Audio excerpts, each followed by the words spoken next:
Hello, hello. Hello. Are we live? We are here. Hello, God, that chat. pitch is so good. I'm here with my good friend, my co-host, who is in her final form. It's my first form and my final form. It's a circle. It's how like I came into the world and how I will leave it. The crab cycle. There is only one step. It is crab. Yep. Hi guys. It's gone gremlin mode. Always has been. Me and Blue were just like just basically doing the stream without the stream running. Yeah, we were like fully vibing, catching We're up. 10 minutes late. It's fine. Technically, the stream started on time. The stream started early, but we had the intro screen. We were talking about stuff that maybe wouldn't be be health on. checks as we just started. Come on, Spick. You realise that means you've got to refill your water. I just took a sip.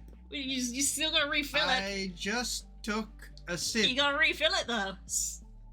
You got to refill it though. Sticklers for the rules here, famously. If you take a sip and your glass is empty, you got to refill it.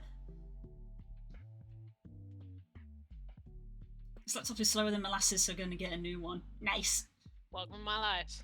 We tried, damn it. There's a lot of things that are trying at the moment. Hello, people. Hello. Hello. We were talking about Final Fantasy, and then got carried away. So now we're here. Hell yeah. I'm gonna start with warm up while we chat. Yeah. To be fair, I saw the to continue our conversation we were having off stream as if nothing happened. When I saw that the Mogstone event was like, it will end when 6.2 comes out, I was like, what? Excuse me? It will come out when? Is that like soon? It is. It's next month. Yeah, so it's going to be within a month then, because they usually give you roughly a month for that. And next month is going to be Monster Hunter title update. These two games are vying for my attention. Yeah, you are in like a dating anime. You're in a harem anime, but with video games. No. This thing is literally. If only I could tell you what is happening in main scenario as of like current updates, you would be like, I'm there. But I can't tell you. I'll get there eventually, but I keep unlocking more monsters to hunt, and I'm like, I want to go hunt that now. The worst thing is, you are like not far away from being able to play Monster Hunter in Final Fantasy. I'm aware. I'm aware. I'm like in the correct expansion. Away. I'm in the correct expansion for it, which is hilarious. Because you know I'm going to want to farm up that mount. What, the gorilla? Well, just both the Monster Hunter mounts and the the Moogle mounts. One. And the Moogle mounts. No, the gorilla mount, arguably one of the mounts that I'm least interested in. I am very typical. It's so funny, though. It's very funny, but it's really not me, so if I unlocked it, I wouldn't use it, because you know me, I'd use the wolf and the birds. There's a wolf and 2 more birds in this event, so I would... Yeah. According to the little infographic. According to the little infographic. Yeah, the Luna... Do I have the other ones? Oh no, I don't. I don't have. Yeah, they're all new to the Moogle event, because the only birds and wolves I have I obtained from Moogle events. Obviously, the horses we all farmed up in like a week because that was easy. Some of these drop from fights you haven't got to yet. I'm aware. I already have mounts from fights I haven't got to yet from the last Moogle event. I've got like 5 wolves. I'm not at the point where I can get any wolves. But I've got 5 of them. After this event, I might have 6. I'm going to have all the wolves before I can legitimately get them. So there's 2 more birds. I might have all the birds. The thing that I'm interested in, predictably... I mean, can you guess the thing that I want? Let me just look. You don't have to look at specifics, just think about broad categories. You're after the emote, the Winsome Wallflower. Oh no, I have that. That's /lean. Oh, do you? Okay.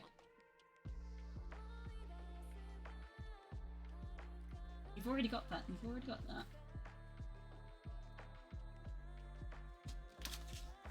you know, you know. That's we Is will it the not do that. orchestration role? It sure is. Got there eventually. One of the orchestration roles is from Crafting Beast Tribes.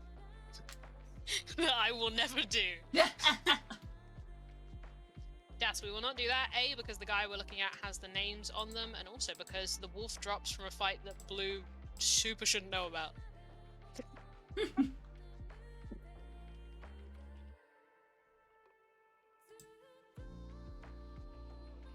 I was saying, at least when it comes to names, I don't find names hugely spoilerific, especially when it comes to like a lot of the I mean, on this little guide, they mean nothing. But... Yeah, but it's like names don't really mean anything, and also I've played previous Final Fantasies, so it's like, you know, oh, you know, here comes Shiva, and it's like, yeah, of course here comes Shiva, and it's like, oh, don't worry, we've got, you know, this one, and I'm like, cool, I don't know what that's going to be in the context of 14, but I recognize the name from like 6 other Final Fantasy games. True. Oh, no, as in when she gets to the boss, let her guess which dog is which. Oh, that'd be really funny. That would be quite fun. We will actually do that. That would be quite fun. Especially since I'm not great at remembering music, but also it's been a very long time since I've played. So I probably wouldn't remember which song is with which dog, it would purely be like colours. He's farming horses as extreme solos right now. Question is, do I blue mage or unveil or go ally raids for monk leveling? Ooh, that's, you know, would you rather be shot or stabbed? Oof. Like, I was saying to Blue off stream, all I want to do, I'm insanely busy at the moment, at least for the rest of this week. And the only thing I want to do in my entire body is stream Final Fantasy and just run dungeons endlessly for money. Because I have no money on Iphignia right now. And I'm too deep into the housing. I'm sort of reminding myself that, like, as I think I said this before to a couple of people, that probably the main reason I haven't played for a while was because all of my settings got reset, and I was like, the effort of having to set them all back up. But I'm kind of slightly reminding myself that I did somewhat at least get, like, my Dragoon and I think my Samurai hotbar set back up again, so I'm like, well, I've got 2 classes I can play on. And obviously, one's my main. I can see it's downloaded, but could this laptop actually run Final Fantasy? I think it did. I think it did run it. Then we can do it as a team, because I'll have to do all mine. Yeah, you'll have to do all of yours as well. Hey, Lying! Oh, hello! Hello, Captain. Hello, friend.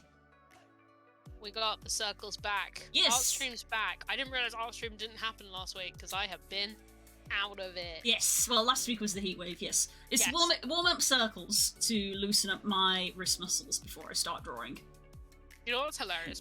Is Cos meant to be flipping us up? Yes. Yes, she is. Yes.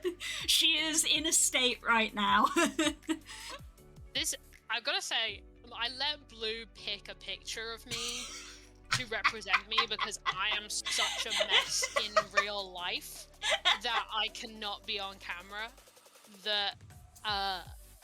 This Blue picked this one, and honestly, it's not far off. It's like very close.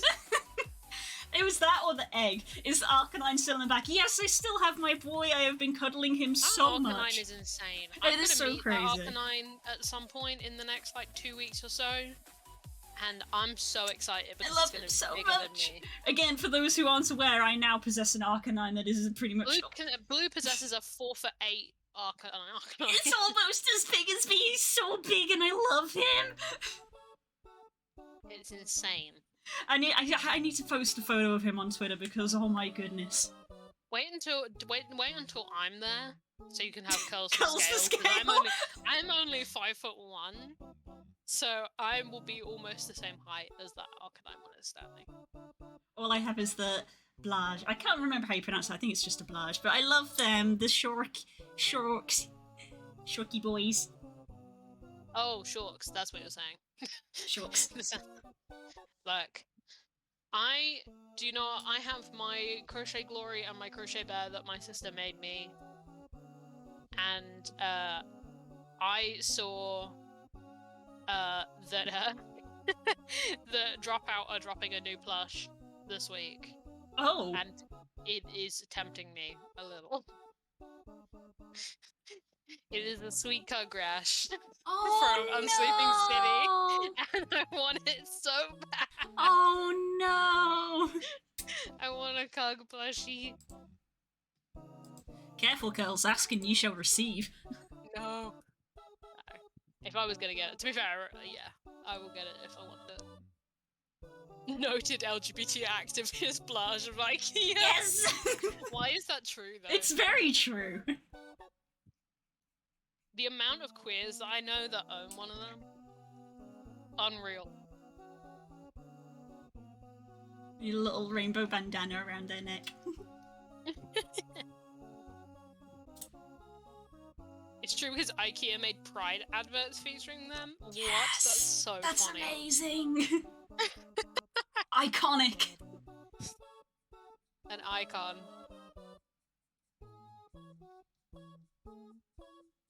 I was careful I can get the plushie sent to Blue. If that plushie ends up with Blue, I will never see it. Yeah, I said that will backfire horrendously. There is a if you lift Blue's mattress, there is like an alternate dimension underneath where plushies disappear and are never seen again. That's not true. They They have- do get seen again. They're brought they up have, regularly for more cuddles. What is the name of that game? Forgotten Anne. Forgotten Anne lives underneath Blue's bed. That's not true.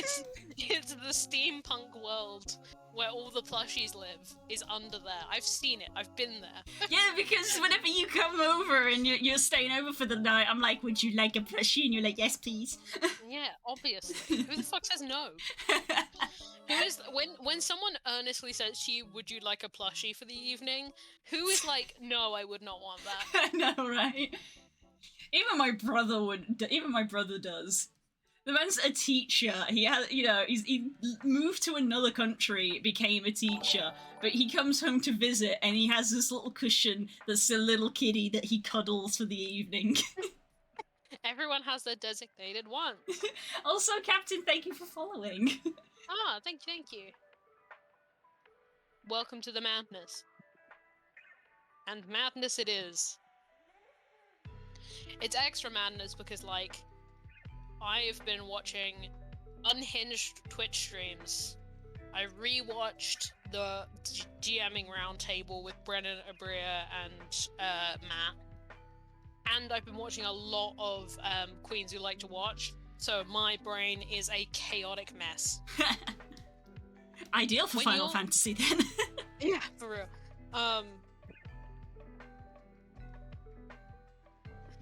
Tonight I get to try and make a whole different AI system than Minecraft has ever had. Flappy hands. That's very good. Ooh, Did you see, exciting. Lying, that they announced today SpongeBob DLC for Minecraft? Oh no! I saw that about 30 seconds before we went live. There's a SpongeBob DLC for DLC that Minecraft. gets me. How is it DLC? The idea of Minecraft having a DLC fundamentally breaks my brain. Yeah, like how Like- is it DLC? There's mods. Minecraft has mods. Minecraft having DLC. Yeah, I mean, Is- there's like you can get skins. Antithetical, surely. What is it like? An adventure map of Bikini? I don't. It's like a skin. It's I not a didn't- I mod. Minecraft Sponge. I'm very confused. DLC. I'm looking it up right now. Oh, it's out apparently. Oh, good. I'm clicking a link on the SpongeBob wiki. Never thought I'd be clicking that. Mm.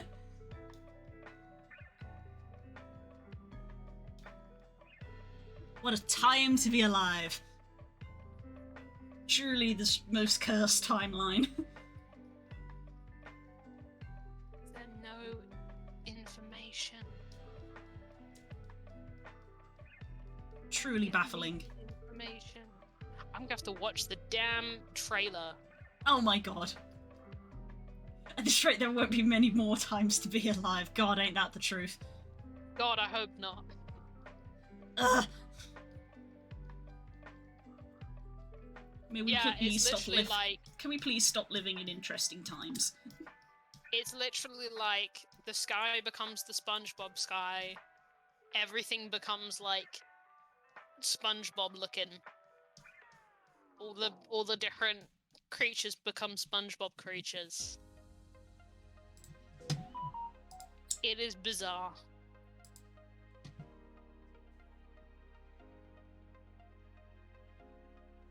It is bizarre. How bizarre. Oh my god. And Do you know what time it is, girls? What? It's time for a freaking random Pokemon. Oh my god, we were talking about this before stream. We haven't had this in forever. Haven't we? Yeah, I can't remember the last time I had a random Pokemon. I feel like this is the bit, but I don't know where it's going or where it's I think the bit is you wish for a Ninetales. Oh, yeah. Yes. I want a Ninetales. We got a Grovyle. Damn it. Hell yeah, I'll take Grovyle. I would. love Grovyle, especially because I played Mystery Dungeon when I was a kid. That's true. I also played Mystery Dungeon. Take a sip. God damn it, Line's making me drink water. Gotta stay hydrated. No. Ah.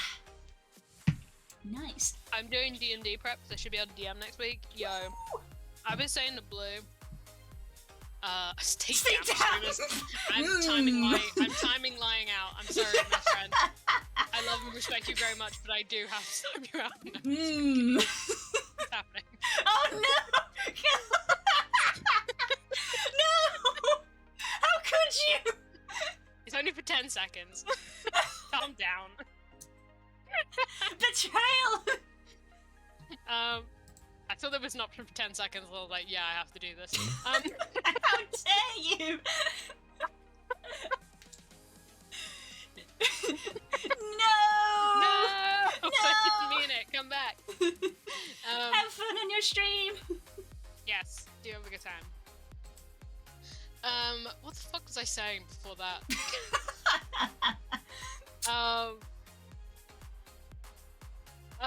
DMing. Yes. I was saying to Blue the other day, I have a DMing, specifically DMing itch really bad.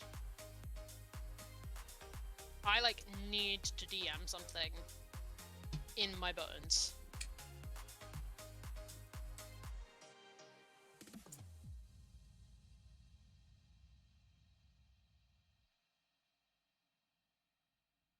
Hence why I teased in tweet for today that I would actually talk about Ghost Ship.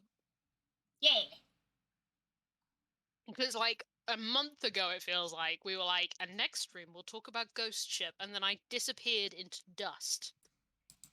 It was literally the last. I just realised, like, I've had alternate art streams because obviously I've always got stuff happening. But in terms of like Tuesday art streams, we didn't have the last two because last week was the heat wave and everybody was dying, and then the week before that there was Calamity, and then the week before that was when we last met up. Oh yeah. I forgot about the Calamity. We don't talk about the Calamity. We don't talk about that. Well, to be fair, it's just the Calamity is ongoing. Much like in Exandria, where the Calamity went on for a while after it started, there's the inciting incident and then it continues. The Calamity's other name is apparently just July. For me. This is optimism, because I'm hoping by the time it becomes August it will end. It better. It better. I'll be having words fucking otherwise. I'm already having words.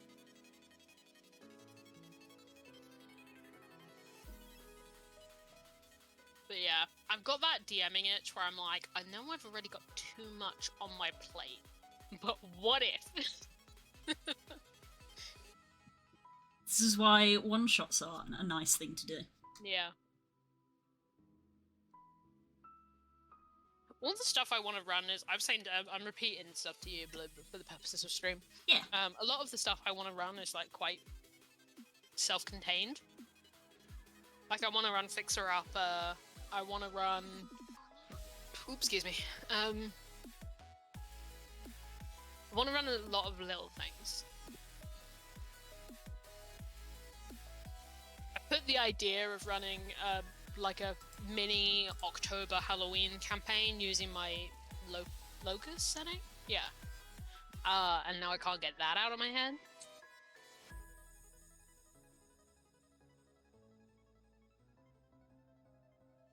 But I gotta get back in the oak cart swing first. My brain is like thinking about oak cart non-stop today specifically. Nice. It's kind of fitting that we're back to random Pokemon because my brain has been thinking about that Pokemon D&D again. It's still hung up on the same issue, which was that I never really came up with any sort of concrete plot. But just it's literally just like the vibe of the Pokemon D&D.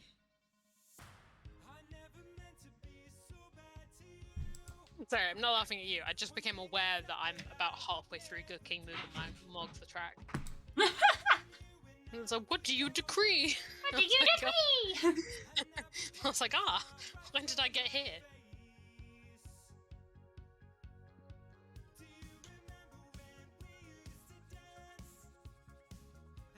Yeah, I got a lot of ideas for a car that I gotta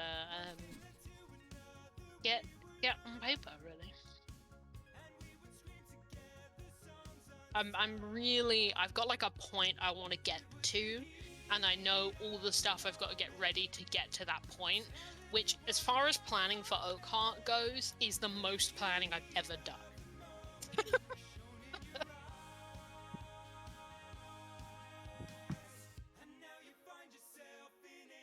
It's like, okay, I gotta find all the steps that will get me there.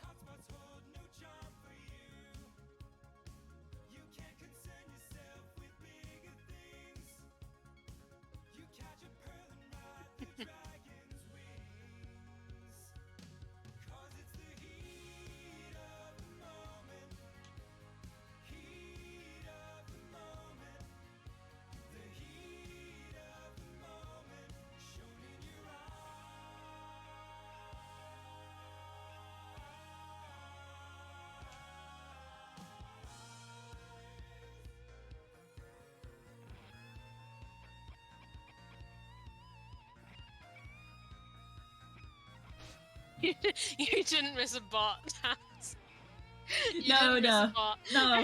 No, Lying said something cursed, so Curls timed them out as revenge, and I was there going, no, friend! I've been hanging out in Strippin's chat too much.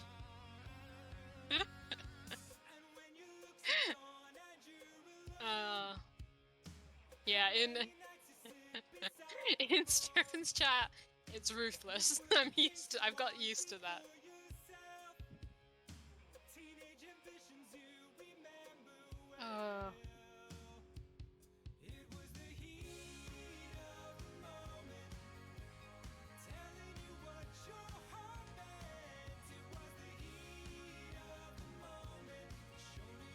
Sorry if you can hear my metal straw and such. No, we're good.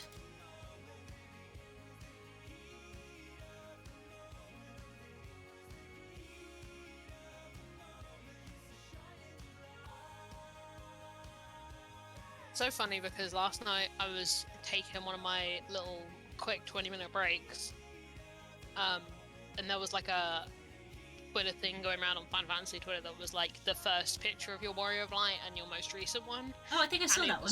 Yeah, it spiraled into me going through my entire Final Fantasy screenshots folder, and there are some things in there. I bet. There are some gems in there.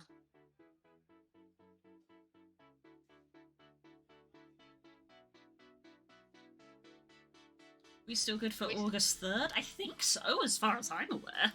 I had forgotten. If I'm not, it's because I'm dead. But I should be. I had forgotten, but yes, I believe so.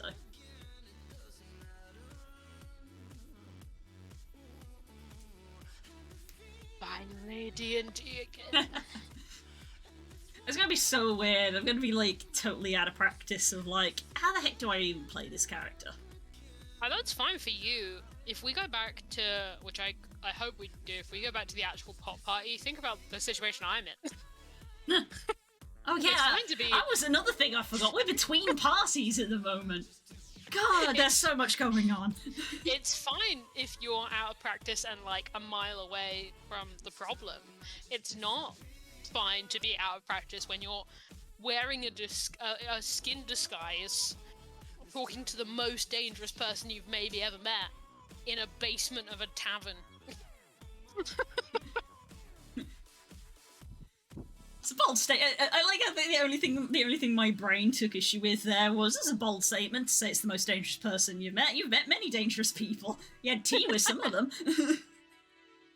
Yeah, but there's a prerequisite there in the danger. Part of the factoring in of danger is how likely they are to kill you for no reason.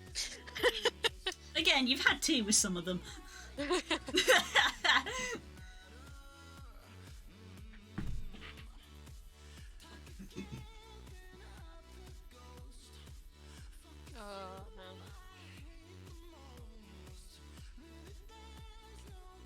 The hilarity of where Pop is versus where Oakheart is right now. Every time I'm like, that was Oakheart. Oh, right. I'm like, oh, right, yeah, I have to jump back in there. What an organic place to jump back in. Oof, God, I'm out of practice. I'm very unhappy with how this is, and this is just the warm-up. I guess that's the point. Delete your art. To quote Ledroffy, delete your art. Van Helsing, a bounty hunter, and a wizard samurai Jack are having a standoff. The hilarity of me not knowing who is who apart from Varys.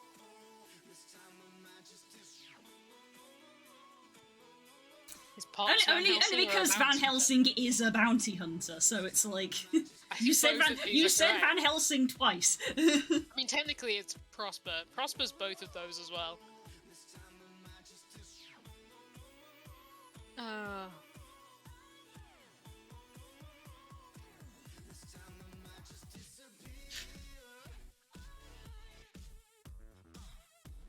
Base bounty hunter. There we go. There we go. Slight clarification.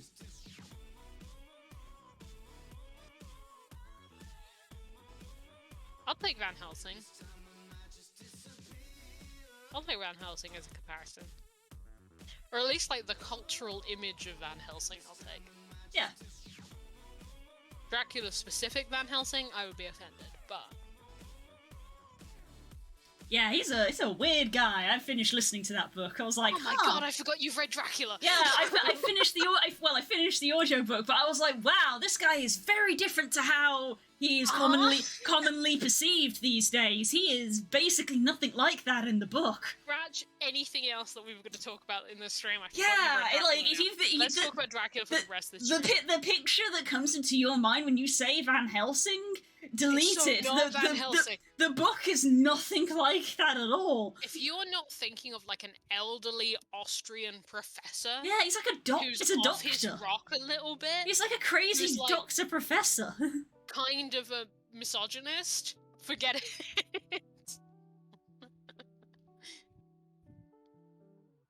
Oh yes, no. Van Helsing in the book makes me laugh because some of the shit that he says is just like, huh? What the fuck are you talking about?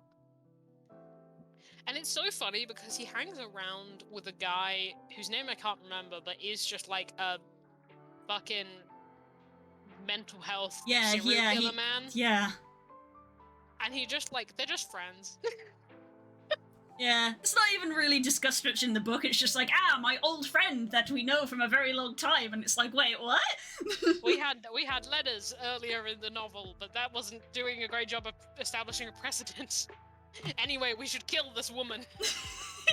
We must go cut off her head, and everyone goes, what? Everyone hang up garlic flowers around her windows. I will explain none of it to the staff. Yes, I will explain nothing. The maid's like, why the fuck? Maid comes in and is like, oh my god, this room smells, so I open a window to let some of the stench out, and he's like, you fool, you have doomed us all! People who don't know, there's an escapade in the book Dracula, where they're trying to, much of the book Dracula is them trying to treat Lucy, who's become a Dracula. That's not what I meant to say. But become a Dracula! They're trying to stop the Dracula from getting in, so he does all kinds of shit like sealing all the windows, hanging up a bunch of garlic, and he doesn't explain it to anyone. So there's a point in the book where they come back to look at Lucy and she's in a worse state, and they're like, but where did all the garlic go? And the maid's like, yeah, I took it down. What the? Why was there garlic everywhere? It stinks.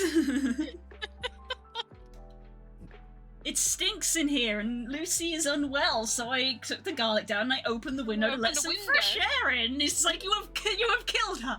No. Why? And my guy, the guy whose name I can't remember, is just like fucking stood there with the Wii music. Yeah, just like do do do do do do. And then there's fucking Quincy. And then there's Quincy. Quincy is also there. Quincy is here and he has a gun. Quincy's also there, and what he brings to the table is a gun. Is a gun and Texas.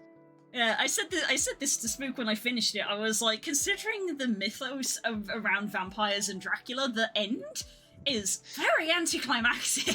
Isn't it just? It's. I was like, oh, Dracula's dead now? Cool. I need Huh. everyone to know, whatever the fuck you think, if you've not read Dracula or like heard a radio play that's very one-to-one, like, it's fucking hilarious how much of Dracula is not in Dracula. Yeah. I was so blown away. I was like, wait, the book's over? Yeah, That's the end? It's done now. I have a 3-hour bus drive on Friday. I may listen to it. Please do. it. Please do. As I said when I discovered it, Whatever If the you- fuck audiobook Blue is listening to is like Tim Curry or whatever the fuck. Listen to that one. yeah, it is on Audible, but I think I believe it's one of the ones where if you have like the Audible account thing, it doesn't it's in actually public domain. it doesn't actually require a credit. It's a free one because it's part of Audible's like unique little lineup thing that they've got. Yeah, kind it's of not like YouTube. a Prime thing or something when you go onto like Amazon TV and it's like, oh, this stuff you have to pay for, but this stuff is free. Mhm. Again, it's all owned by Amazon, so it's like when you have an Audible subscription, you get one free book every month, or you can just buy them. But that copy of Dracula is just free. Yeah. Plus catalog, that's what it's called. It's in the Plus catalog. And also, because Dracula's in public domain, you can access it anywhere. Yeah, you So can. Yeah, if you don't want to get Audible, you can. Reason, You can just legitimately go on YouTube if you don't want to YouTube go on Audible. Or Project Gutenberg. Yeah. Or It doesn't have the version that I listen to. That is an Audible Oh yeah, that's exclusive. a fancy one. Because obviously, because it's got fucking Tim Curry in it. And he plays fucking Van Helsing. Yes, there is so. Tim Curry delivering Van Helsing's lines. Did he do an Austrian accent? He did. No, my god. Oh my god, is it good or really bad? I'm not the best at accents myself, so I can't really judge. But it's an accent. You can listen to a sample online. Oh my god. But yeah, yeah, man, God. And I'm then like glad he that you've goes. read that. Oh my god, yeah. We will get to Ghost Ship, but I do want to talk about this more. Is it? Yeah. Is it? I can't believe it's literally been like almost 2 months and we actually haven't discussed the fact that I listened to and finished Dracula. Yeah, I know, right? What else stood out to you? Oh my god. I mean, obviously the way Van Helsing behaves is just like mind-boggling. And just like there's so like the guy in the insane asylum. Yeah. He's been relegated to history clearly. Just I like, don't know why though, because he's horrifying. yeah, just like lost to time. Just eat some bugs. Yeah, I'm just gonna like eat some bugs and then progressively try to eat bigger and bigger things. Horrifying. Yeah, Also horrifying. disappears halfway through the novel. Yeah, dead. Can't remember if he gets killed. I think he does. I think it's implied that he's definitely dead. He gets murked by Dracula, I think. Also, Mina, best girl. Poor Mina. And the Poor way Mina. that the way that Van Helsing as well is always just like, Miss Mina, truly the greatest of all women. Best of wives and best of women. Oh But my god. She is though. She is though. And then when the two of them are like alone, just like, yo, we're gonna go to Transylvania and go and fight Dracula. And it's just gonna be you and me. And I was just like, uh-huh. This seems like a good idea. This seems safe. Uh-huh. Look, when you've read enough classic horror, the moment that a woman is on her own, you're like, I know where this is going. I am. This place is not safe suddenly. Yeah. Health check. Health check. Excuse me. Sip. I think the thing that I always want to impress on people about Dracula that no one realizes is the structure of Dracula is that the people in the novel Dracula wholly believe that as long as everything is written down, it becomes true. Yeah, there's lots of iterations because the whole thing is actually presented through like letters and memoirs and memos. It's reiterated a lot. Phonograph recordings. Yeah, it's reiterated a lot that like because so much bizarre stuff is happening, they're writing it down to be like, this is not me hallucinating. This is a thing that happened that I saw, and I'm writing it down. Which is hilarious because like just because you wrote it down doesn't mean anything. But like there are sections. I love Mina because there are whole sections of this book where Mina, for a large section of events, is just writing down everything that has already happened. Because she's like, we can't forget shit. It was funny because it actually put me in mind of a D&D party when they were sat around the table and they were like, right, we need to bring together all of the notes and all of the things, all of your phonograph recordings, his notebook, your encounters, my encounters, and we got to bring it all together so we can come up with a plan to take down the final boss. And I was like, this is a D&D party. The final crew really is a D&D party because like the range of like the like skill / combat ability of each member of the party is intensely different. So you've got your Quincy, who is your mechanist.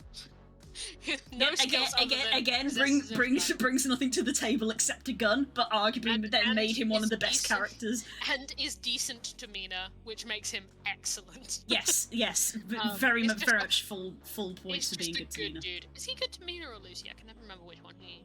I think it's Lucy, isn't it? He tries to marry. Yeah, he proposed to Lucy at the start. Yeah.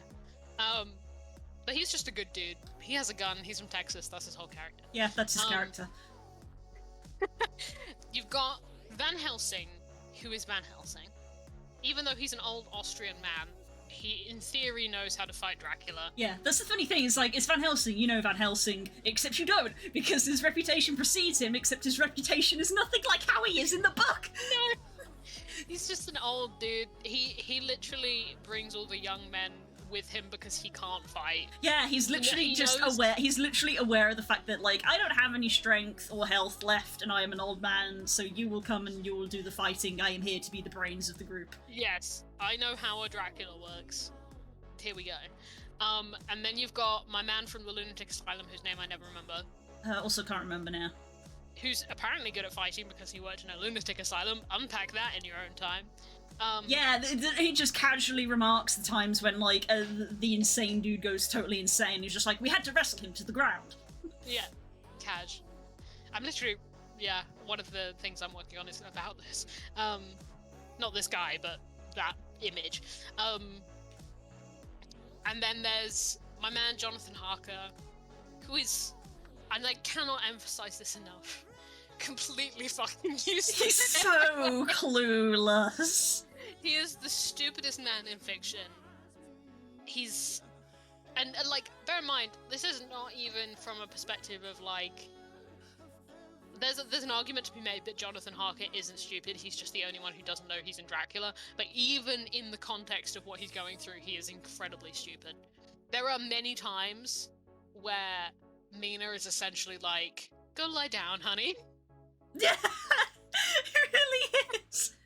I'm gonna handle this.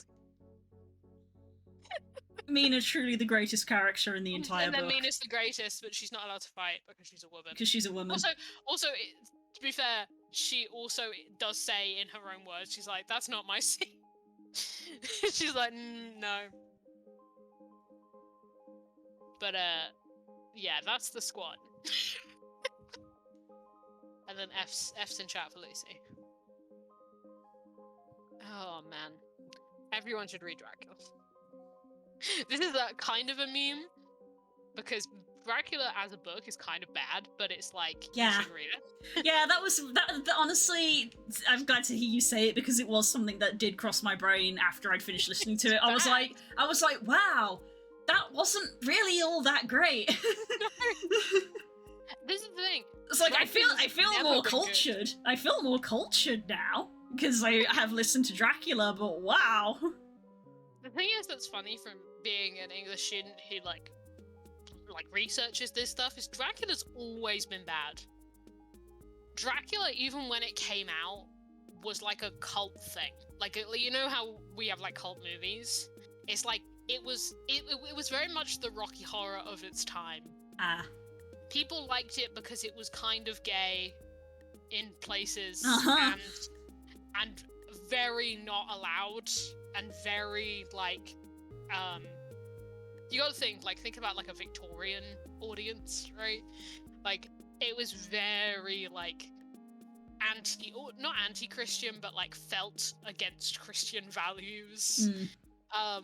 Has some women doing important things, and like so like it was never a good book.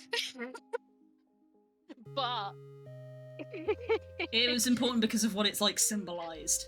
well that, but also just like it just created a new subgenre.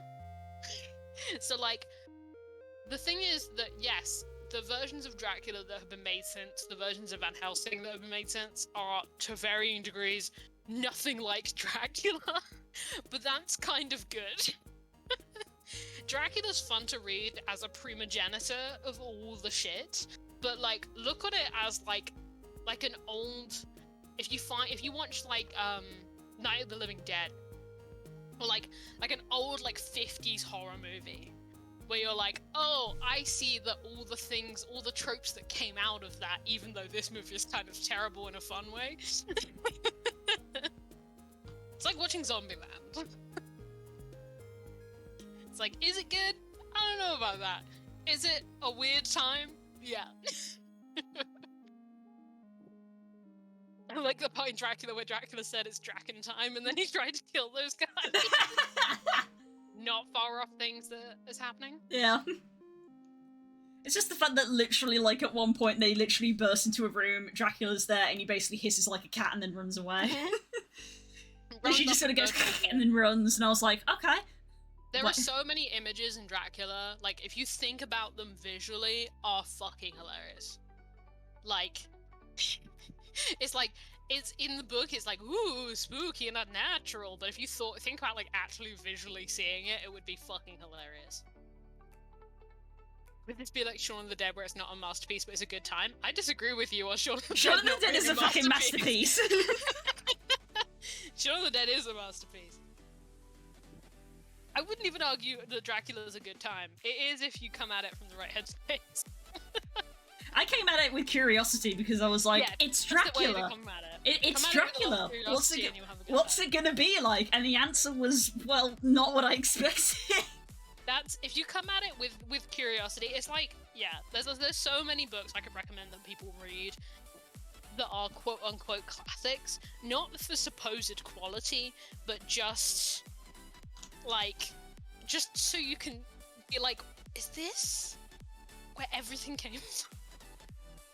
Yeah, truly the most fascinating thing about that book really is to sit back and be like, this is what inspired everything? Yeah. This is the mythos? If you want to read an actual good vampire primogenitor of everything, you go read Carmilla. Ah, there you go.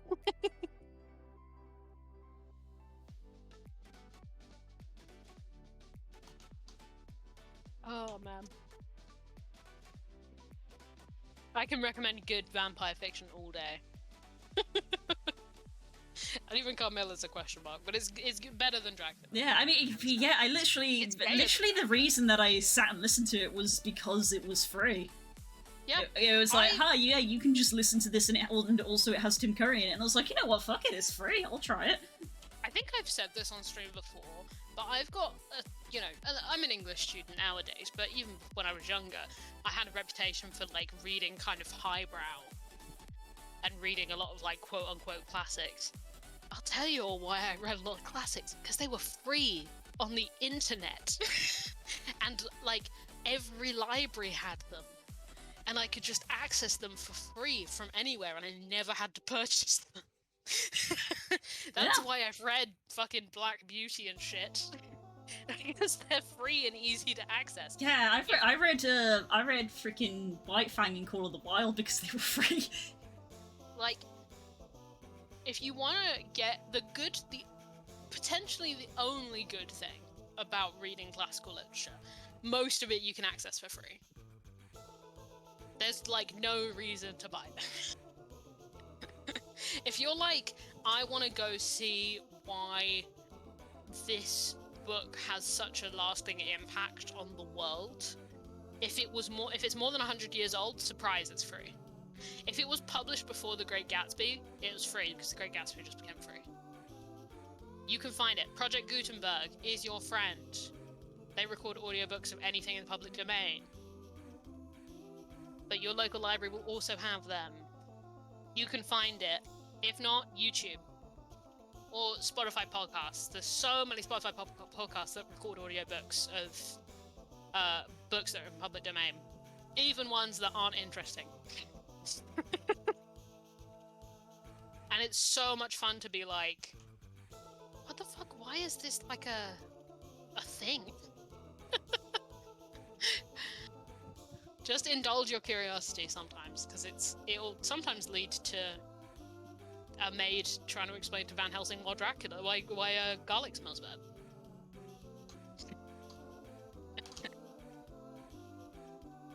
Anyway, that's my tirade. Yeah.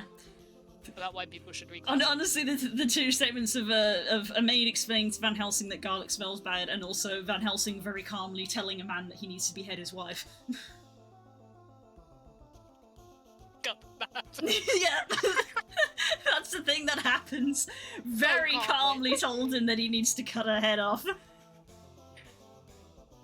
And like explains it in such a way that you'd be stupid to not do it. Like, it's like, obviously, this is the obvious conclusion you should come to. Yeah, this is what you're supposed to do. And that's the thing, is that's what happens in the book. Everyone just goes, oh. Ah, this man's talking sense. This man's talking science. This Austrian nutty professor. It's great. Anyway. I will change the subject, but just as a heads up, if anyone is like, I want to read, or I have got a lot of time and I want an audiobook to listen to, but I don't want to pay any money, I just want to find it on YouTube, like a piece of classic lit, tweet me or DM me. I will recommend shit. Yeah. I have read so many old books. I can find you some weird shit if you want. Or I can just find you my favorite recording of, like, fucking North and South. Or fucking Great Gatsby's in public domain now. Everyone should read The Great Gatsby. You got no excuses, like 50 pages long. Another one that's not like what people think. Yeah, and the same happened to Alice in Wonderland. Again, that was another one that I got. Oh my god, yes. That was another one that I got for free on Audible, because again, public domain shit, it was free on Audible, and I listened to it and I was like, Jesus Christ! Mm-hmm. Alice in Wonderland's great. I actually sat there and I was like, amazing! And that may be one of the first books I've listened to where I feel like I actually gained no additional knowledge. I'm like, what? I came out of Alice in Wonderland feeling more confused than when I went in. Net like, gain of zero knowledge. I've actively lost things. I will always take your recommendations because you've literally never done me wrong. It's because I'm always correct about everything. With an asterisk. For legal reasons, that's a joke.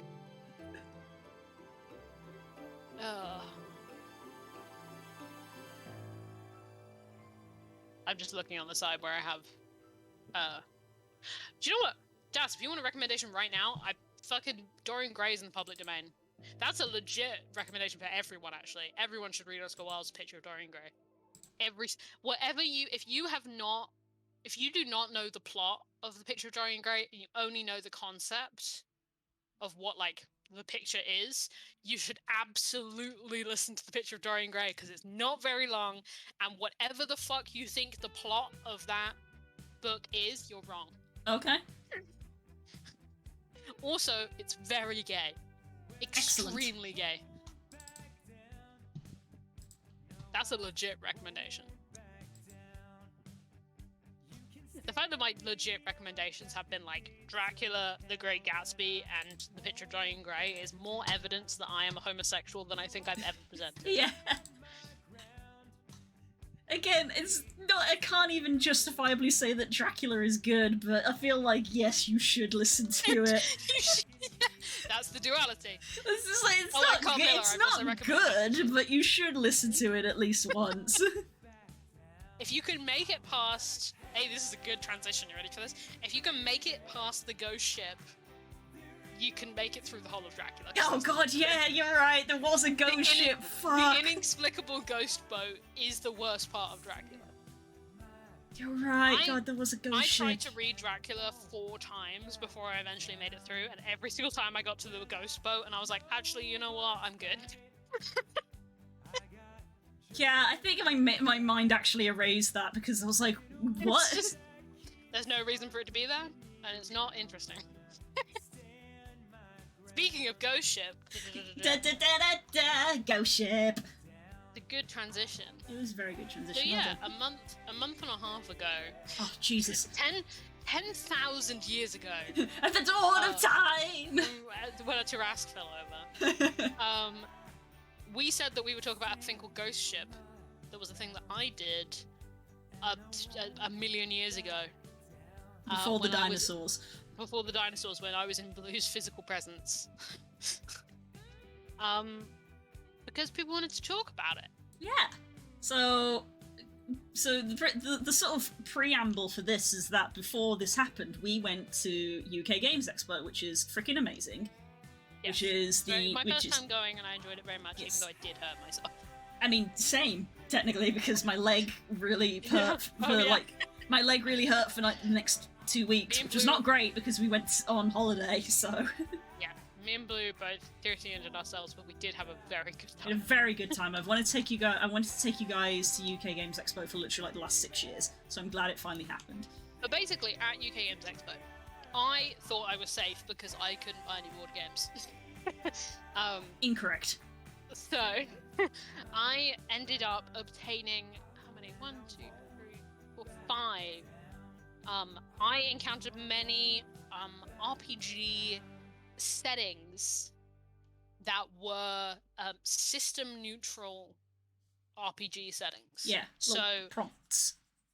So settings that can work with literally a witch encountered you. That's actually true. That's very true. That is very true. I'm pretty. There was more than one witch there. Let's be real. Yes. And I ended up obtaining many like what I would call like mini systems. So like not full RPG systems, but are like have some structure. Yeah. Almost literally like TTRPG mini games. Yes. And then a bunch of like one-shots that are pre-written, and then an entire book, which I'm literally holding in my hands, even though I'm not going to show the camera, it's just for my reference. A setting guide called Odd Jobs from a company called MacGuffin and Company, which is just a bunch of what they call micro RPG settings, which are like really high concept RPG settings that have a pre-written campaign, but they're very loose. And there's like, how many are there in here? 1, 2, 3, 4, 5, 6, 7, 8, 9, 10, 11, 12. There's 12 settings in here, and all of them are fucking insane. And I read them after UK Games Expo, and some of the ones that I got, like Locus and stuff, which I might talk about later, are, you know, more campaign-oriented or like are very one-shot oriented. But these are like mini campaigns. Yeah. And I think like literally like 2 days before the end of when I was leaving, I was like, I'd be up to run truly any of these if we wanted to. Yeah, it was basically like we had a day, but it wasn't a full day, and like people wanted to do stuff, but we'd kind of burnt out on the board games a little bit because we had kind of been playing them non-stop. Mm-hmm. So people wanted to do something somewhat chill and loosey-goosey, but fun. Yeah. And I kind of realized, like, I don't really need any setup for this. I could run truly any of this. I was like, I'll run any of these. And we have previously, on behalf of Spook, friend of the show, to put it mildly, have made a lot of characters in the Traveler system, just for the fun of it, because the Traveler character creator is a lot of fun. It's really fun. And so I think you, Blue, were like, well, we can just use, to make it like extra quick, if we just used our Traveler character sheets, we wouldn't even need to do character creation. Yeah, because it's system neutral, there are like parallels here that we can use. We've got a vague approximation for like whatever we would need. And I was like, well, you know, like the one I was kind of wanting to run was like a little bit different. So I was like, okay, scratch that. There is a setting in here called Ghost Ship, hence the tangent, which is Space Ghostbusters. It's as awesome as it sounds. I'll run that, sure. So literally like the night before, while some people went out, I sat and ate some curry and I wrote down like 3 things on a bit of paper. Decided how I wanted to run it, and the next day, for the entire day, I ran this. And we got through one part. I thought we'd get through 2, but we did get through one part of the kind of like, I guess you'd call it, they call it a mini campaign, in which there is there's literally 4 parts. And it was a really good time. It's an amazingly fun time. I mean, do you want to talk about this a bit? Yeah, I mean, yeah. You were on the other side of the table to me. So the thing is that because, like, obviously we'd made a bunch of Traveler characters, but I'm obviously obnoxious and annoying as hell, so I still kind of semi-made a new character. I, like, used a Traveler sheet that I'd made, but I ended up tweaking it. Because I was like, fuck it, well, we're not specifically playing Traveler, so I'll get rid of some of the Traveler-specific stuff. Mm-hmm. So, yeah, out of the 2 Traveler characters that I've made, because I've mostly only made 2, one of whom I refer to them as Ace Rimmer, which is a Red Dwarf reference. For those who know who Ace Rimmer is, there you go. I literally made Ace Rimmer. They were perfect. Everything in their life went perfect for them. They were amazing. Super space hero, space Indiana Jones. And then there was the other character, who I refer to as my trash barbarian, because I tried to roll them like a spacefaring, you know, barbarian mad person, and everything went wrong for them. They literally even couldn't be a failure. Yeah. And I decided that was more fun, to play someone who just could not do anything. And I repurposed them into Tosca, the Vernid. Vernid, me embracing my furry shit, picking a race that I've been aware of for some time that an artist created that I really like. And I think that, honestly, like, Vernid's are really cool, but I honestly think that a Vernid was a really good match for my trash barbarian. Yeah. Because they're a very aggressive race, generally. Obviously, there's always exceptions. But yeah. Yeah. So I ended up with Tosca. Like, I think the name might stick. I keep playing around in my brain of like, will I change it, because I'm very finicky with character names, as we know. Yeah. It was literally a thing of like, we were starting the session, I was like, Blue, what's your character's name? And she was like, Names are hard for me, okay? Yes. But anyways, that was who I got to play. That was who I got to play. But obviously I wasn't the only one playing in this. I wasn't the main character by any means. So we had Spook, who was playing like the old space captain, the old hat who's been at this for like years. Henry Quatermain. Yeah. Captain Henry Quatermain was his name. Yeah. Oh my god, what a guy. Good guy to have in charge, let's be real. Oh my god. I've got my tiny little, like, I don't even know what size paper this is.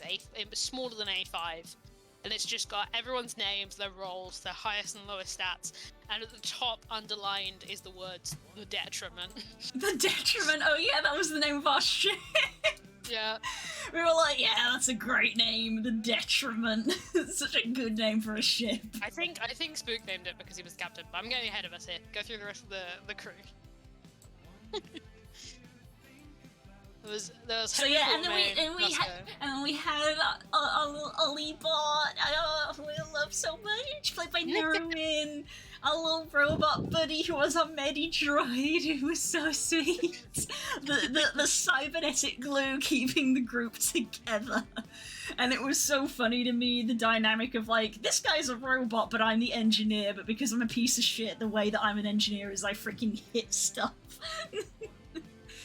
The chaos was just so good, but God, I loved him so much. Bless. Ollie and Tusker ended up hanging out the most. I know. It's because they were, again, it was the droid and the engineer, so it's like, these two things are kind of parallel, so we're both gonna work together on it. And the amount of times that I was climbing, like, inside things was upsetting, really.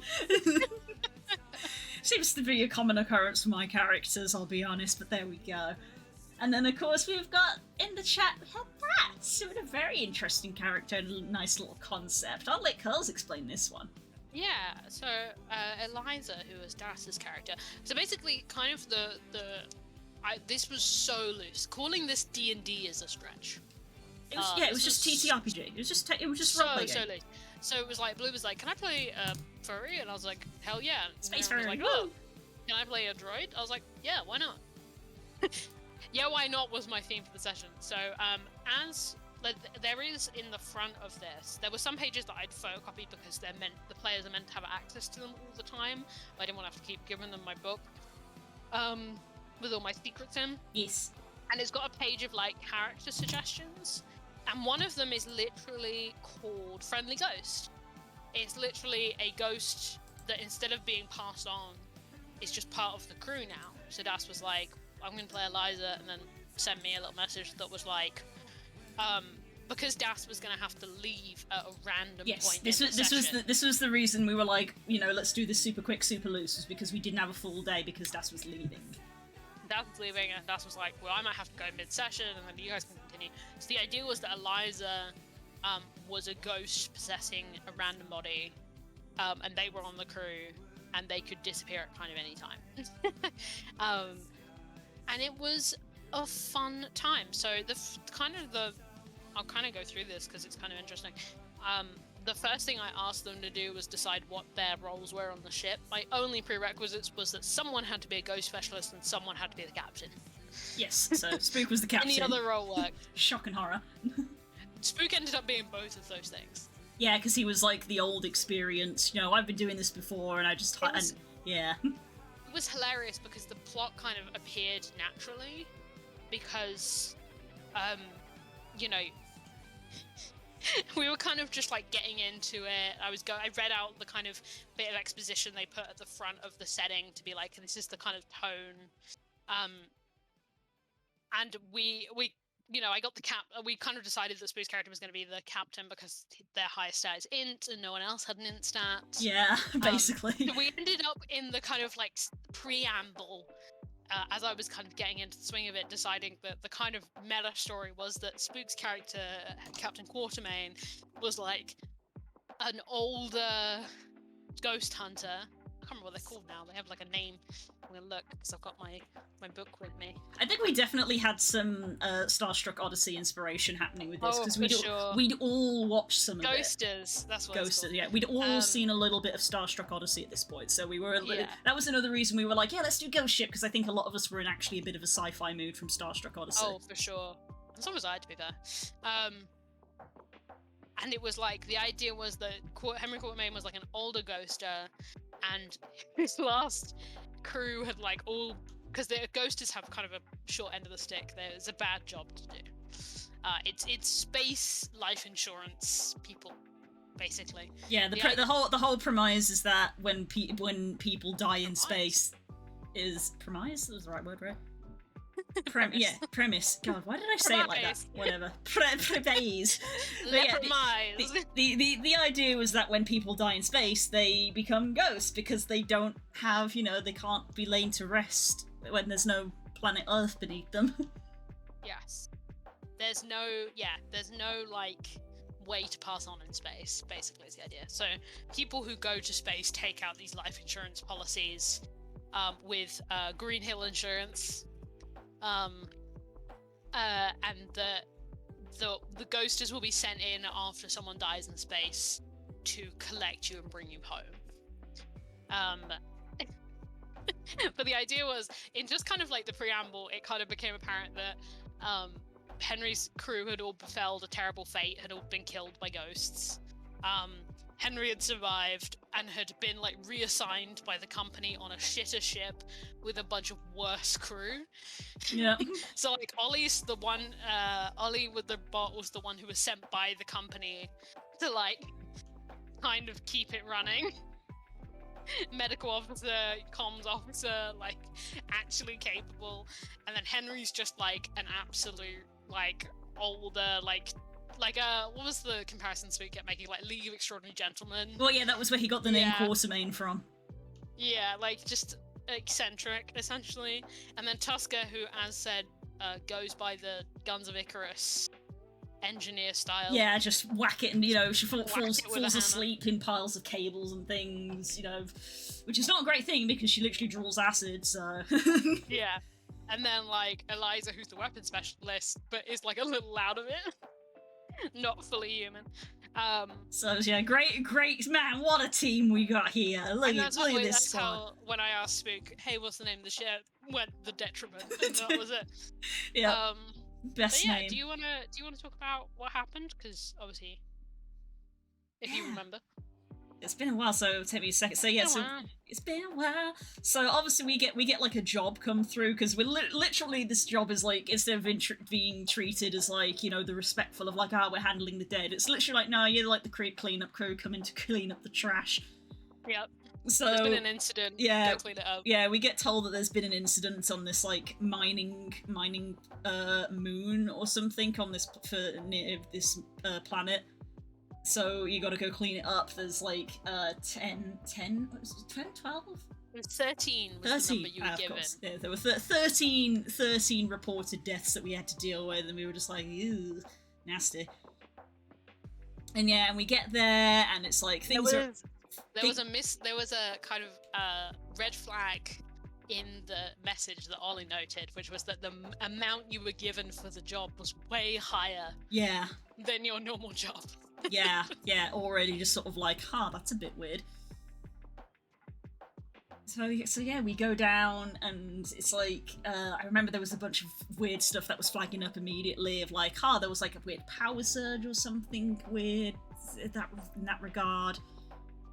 And yeah, and we head down, and there's like people just milling around. Obviously places have been sealed off because of the incident, which resulted in a bunch of deaths, but then like we start scanning around, and we're like, yo, we can tell that there's ghost presence here already, so you guys need to like evacuate even more. We meet a guy who has been, forcefully promoted because of the death of his superior, and we're like, that's also a bit odd. Oh, my poor guy. Poor guy, he's having a bad day. Rich Khan. There That's we his go. name. Poor guy. Not his day at all. No. The description of him in my guide is very funny, but it's basically the impression that Blue is giving in her recount is correct. He's having a bad time. He's not having the greatest of times. Yeah, one of the things that this system does that's really cool, and the reason I wanted a ghost specialist, is because there's different categories of ghosts, there's different classes of ghosts. So I gave it to the ghost specialist, and there's like 1, 2, it goes all the way up to 10. It goes, well, I say it goes up to 1. It goes 1, 2, 3, 4, 10. Yes, there's a bit of a jump. There's a reason for that jump.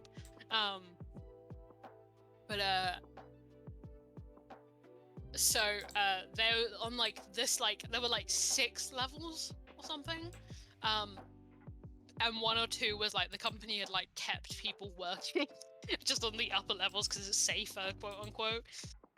And they're like, no, there's a bunch of little 1 and 2 spirit blobs. Yeah, Just it's one of those hovering things around where up it's here. like, if you know anything about like TTRPGs or even just basic stories, your brain immediately goes, we're gonna have to deal with some of this shit, aren't we? You But, look like- at the list and you're like, But like, obviously, from like a character perspective, you just sort of nod and go along with it. Of like, okay, yeah, 1s and 2s, standard job. Nah, there's not going to be any 10s. That's unheard of. yeah. The literal description is Class 1, shade, shallow, quote-unquote Hoover job. Standard pickup, no real personality or will. Class 2, lost soul, weeper, reluctant, does not want to go to Earth or pass on, but similarly passive. Class 3, phantoms, tricksters, disruptive, not malicious, but can be hazardous to catch. Class 4s are friendly, retains will and actively wants to help or return to Earth, so that's what Eliza would have been. And then there's Class 10, Spookelgeist, hostile, malicious, very dangerous. And no one encounters Class 10s. Is the word. Yeah. Spoiler alert. Spoilers! Uh-oh, John. It was so fun to do the whole, like, you guys get there, you get a bead, and you're like, yeah, the first 2 floors are kind of safe. There's like some 1s and 2s up here. We can clear it out. Talking to people, getting a vibe of like, there was this supervisor that was kind of an asshole, and like getting kind of a story. And then it was like the other floors were like, okay, now we're in the. It's like when you go from like when you're playing like a I think of like Alien Isolation was in my brain a bit, where it's like you have the bit that's like secured, and then you go into the actual level, or like Prey or whatever, and you're like, I've left home base. Yeah, it's Left 4 Dead. Like, I've left the safe house. Yes. Yeah. Yeah. And then they got into the danger floors, the dark floors, where there's no lighting. That's how you know you've left the safe room. Of course. You just turn the light on the gun, or the harpoons. This is a harpoon. Oh yeah, base. they use harpoons. But and they did the thing that every D&D party should always do, which is immediately split up. Yeah, of course, a very sensible thing to do. In a horror game. Yeah, yeah, it's so Kind of it's so goofy horror typical. game. It's so typical. Can't even apologize. It's like so typical. Yeah. Yeah, say the harpoon is very cool. Nice, cool weapon idea it's for them very to come cool. up with. This whole setting, I can take 0 credit for the setting. That's all these guys. I'll link it in chat in case anyone wants to check it out. I will be running more of these settings. But yeah, and you and Naren went down to the like sorting facility. Mm-hmm. Go on. For sorting rocks. Yeah. And we both climbed in different machines because apparently neither of us had any sense of self-preservation. But Neren's was the one that turned on while he was inside it. I was like clambering around inside some conveyor belts when Coles was like, "You hear a noise?" And I was just like, "Ah, shit." Hey, this is a crazy good time to mention this. This book is on sale right now. Oh, dope. If anyone wants it, there it is. Yeah, post That's that the link for PDF. people. Definitely recommend. Big recommend. I am intending to run at least 2 or 3 of these in my time. Yeah, Kels has already promised to run, I think, 2 additional ones for me specifically, because there's the little robot one which we want to do, but there's literally I want to one... run Fixer Upper so bad. Yeah, the Fixer Upper robot one, but there's also one where you're a wizard's familiars, and I was like, I want to play that so bad! I don't even know if I'd be good at running that. I just know you need to play it. But yeah, It that's just the made me link feel to it. extra bad that I also once tried to plan a one-shot, which was literally the same premise, and I also didn't do that. It's As fine. much like the Pokemon D&D, I also didn't do that one, but I literally planned a one-shot that was called Familiar Territory, and that was the concept of, hey, you guys aren't going to be playing D&D characters, you're playing their familiars. This should be fun. And it never happened. Whoops. It's fine.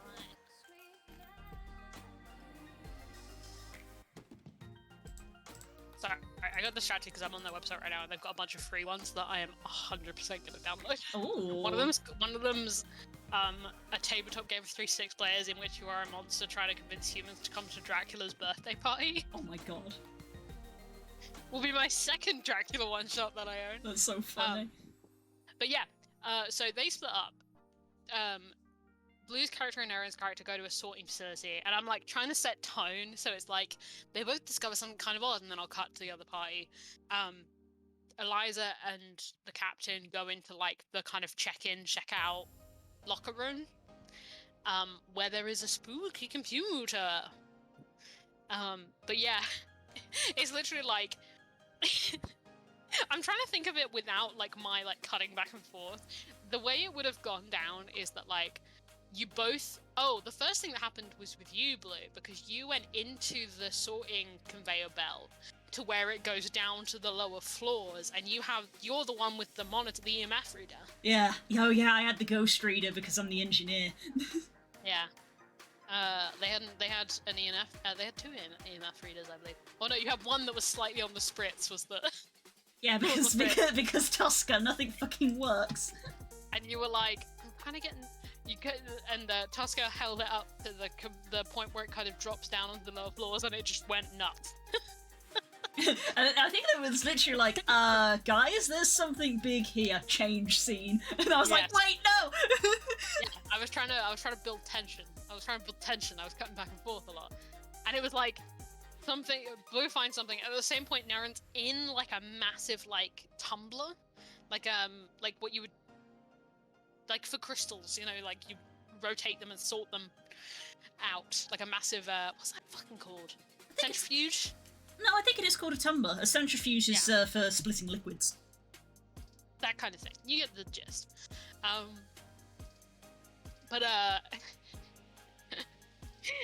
And he starts, even though they've confirmed the power's off, it's like unplugged, it suddenly starts to whir and move. Meanwhile, in the other room, Eliza finds a bunch of, I think his name was Kurt, the terrible supervisor stuff, like his house arrest. Yeah, he had a house arrest anklet thing, and we were like, ooh. Just some proof that he was a shady dude. And at the same time, a computer that's completely unplugged, that has no power going to it, starts talking to Henry Quatermain. Like a little chat box comes up, and it's like, hi. Oh my god, what is her name? I'm gonna get the name of this right. Jolly Jane. Jolly Jane, yeah. I'm Jolly Jane, how can I help you?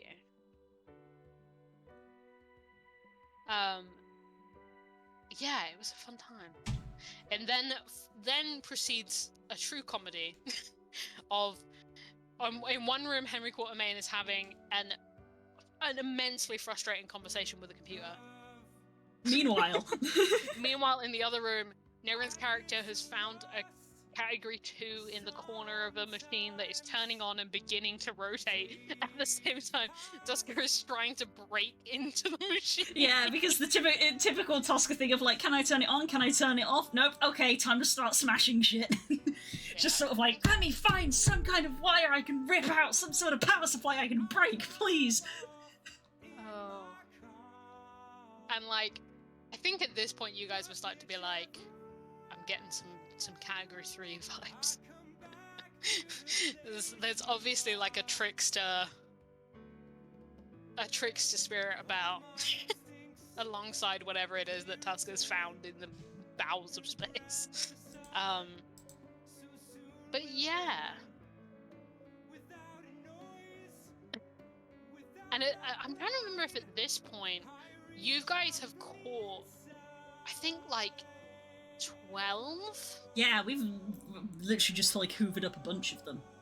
You caught like 12 or 13, and you're like, but that doesn't make sense, because there's definitely a trickster about, but also what the fuck is this massive thing that Tusk is getting from the bowels of hell? Like at this point, it's probably a little meta of us, but also at the same time, we're like, this big reading is totally going to be this asshole, right? Oh yeah, it's gotta be. Yeah, it was. It was definitely one of those things of like, yeah, 100% there's gonna be a Category 10. Yeah. It's like we're trying not to metagame, but we're like, there's gonna be. So as soon as it's like, there's a big reading down here, it's a bit like, oh no, who could have foreseen? Yeah. And then some other stuff happens. I don't remember. It's harder to do the recap from this side of the screen. Oh yeah, Nostos comes up. Oh yeah, Nostos. Jane starts going on about Nostos being able to save people. Oh yeah, you guys encounter, I forget because we had to kind of go quick past it. You guys encounter the friendly spirit in just bottom of the a tunnel, peaceful, friendly spirit. who thought they were still alive. Yeah, going about their job. That was kind of sad, I'm not gonna lie. It was sad. It ended up being kind of sad. It was so sad as well because Eliza was being so sweet to them, and the entire not the entirety of the group. Ollie was fine, but Tosca and Quartermain were both just being assholes as they always are.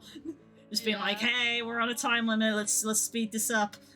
Yeah, because Eliza was talking to this person, and they really thought they were like a researcher who had came in from Earth, like out of space, and were like, oh, I'm just doing my sampling of the soils and all this. I can't believe we skimmed over the part where you guys found like industrial malpractice. Oh yeah, that was something we found. Oh yeah. Yeah. I think it's just assumed at this point.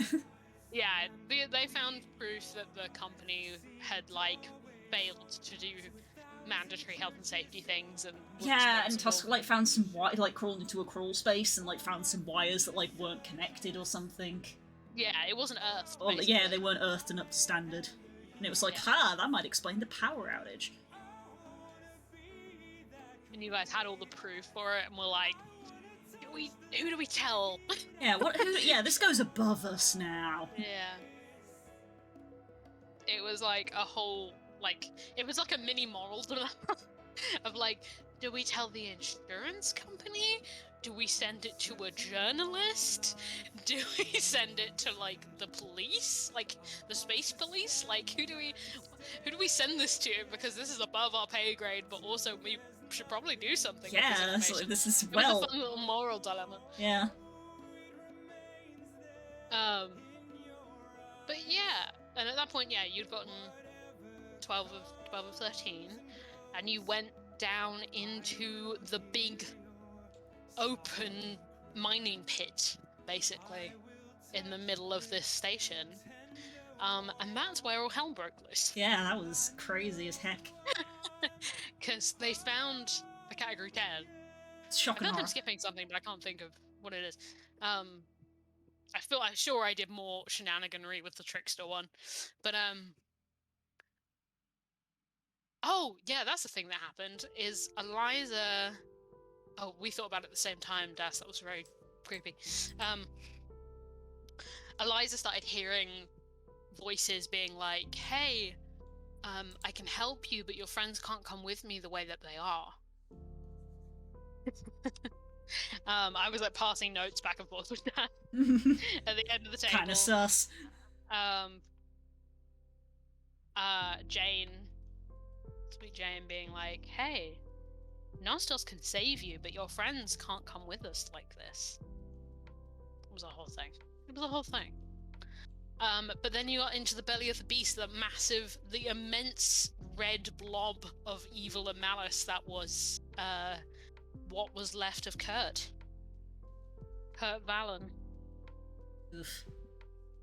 Ugh. Real messy. Yeah, which is... I was happy that we got to use one of the ginormous minis that we got from that Kickstarter ages ago. Say, so at this point we had taken a bit of a break because we were about to go to combat. And the most fun thing that potentially has ever happened to me as a dungeon master is that Blue went into some corner of her living room I've never fucking seen in my life and pulled out a IKEA storage box that I have never seen in her house before and was like, here. And I was like, yeah, use these. What the fuck is this? These never get to get used. And it's a bunch of like really high quality metal terrain tiles. Ceramic, actually. Ceramic, like incredibly high quality. And she's like, you're welcome to use any minis that you want. They've got the whole, the shelf. We've not been in Blue's real house. They've got a whole massive shelf full of minis. So she's like, yeah, go nuts while we have break. So yeah, this My stuff never God, gets did I. to be used because we play D&D online. We spent all this money to get all these like minis and all these tiles and things, and then the world caught fire. So please use them. This is what they're for. It was very fun. I didn't make a super advanced map. I just kind of made some platforms, and there was like a central tower. And then I was like, oh, I need a massive mini for this thing, because it's just like an immense red ooze and like a decent amount of just evil energy surrounding it.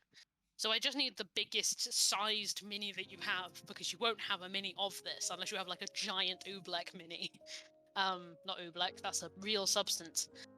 You know what I mean though. Yeah, you were close. It is close to that. It's like Zublex is the ooze god. Not that one. Not that one. The one that eats memories that I used. The one Anatole was. Yeah, I know the one. Yeah, Oblex. Oblex, that's it. Ooblex is a real substance. Very cool substance, but a real substance.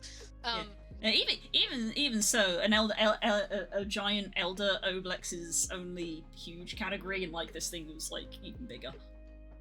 Yes, it was basically like there was a central like panopticon style like 3-story column in the middle of this mining facility, and it was basically around like the entire thing up in the air. It was like growing on it. So I just took that immense Ent mini. That's the biggest, heaviest mini I'd ever seen in my life. It is. I mean, life. it has to be plastic, because if it was metal, it would damage tables. But like, it is Yes. legitimate. It's legitimately probably like a good. I don't know. Like, I'm terrible at judging sizes. Oh, I have a ruler, so this is handy. Let's see. It's probably stood about as tall as this microphone. So that's gonna be. It's like 2 of my hands. So it's like a 10-inch, 11-inch tall mini. Yeah, and about as wide. Yeah, it and is So I just bulky. plonked that on the middle pedestal, and then I grabbed a bunch of little like Banshee minis for the little minions that came in. And I completely improvised a combat system, and it was a fucking great time. And Das had to leave halfway through the fight, so I was like, how do you want, like, basically decide how you want your character to go out. And like did this whole thing where Eliza was like holding 2 harpoons into this thing that was like sending out bursts of energy every turn that was damaging it for the rest of the fight. It was great. It was so much fun because you guys truly, I think as a extension of having a physical map, just were like, what's the weirdest shit? Spook was like, what if I harpooned into the top of the tower, sent the tower up, because it can go up and down, you know, like retracts and goes up and down floors like an elevator, like the Anno Londo elevator, and was just like, what if I like Indiana Jones across the room? It was insane. It was the craziest fight I've ever run in my life. And it was so simple to run. Yeah, honestly, physical things on tables and minis, I think, do a wondrous job of really getting people into things, and suddenly being like, oh, what can I do this? Can I do this? Can I move over here and do this? Yeah, it was a good time. Yeah, they crushed Eliza and quote-unquote killed them, only for Eliza to then come out of their body as a spirit and hold the 2 harpoons. Yes, that was the reveal. Yeah, and then we finished up the fight. You guys grabbed the category 10 after a truly hilarious comedy of errors where you guys needed to... There's like you need to harpoon it, you need to like damage it down, and then there's like a wand, like a short sword-like thing. Yeah. That you need to like stab into it. And we just couldn't. Yeah, we were hit. having fun with the verticality as well, because this tower could go up and down, and then we suddenly got into our brains of like, what if we, because the harpoons can like reel in, but this thing is so massive there's no way we could pull it. We were like, well, what if we start using these harpoons to just like slingshot ourselves around the room? It was so funny. It was very fun. We basically turned them into grappling hooks. We were just like, well, what if I just yeeted myself like on top of it? Because again, minis, especially when they're that big, really start to encourage that. Well, it really helps you visualize. Oh, this is a 3D space. Can be on top of that. Yeah, that's the one thing that physical table will always have over a digital tabletop, is that it's very easy for you to see this is a 3D space that I can move through and up and down.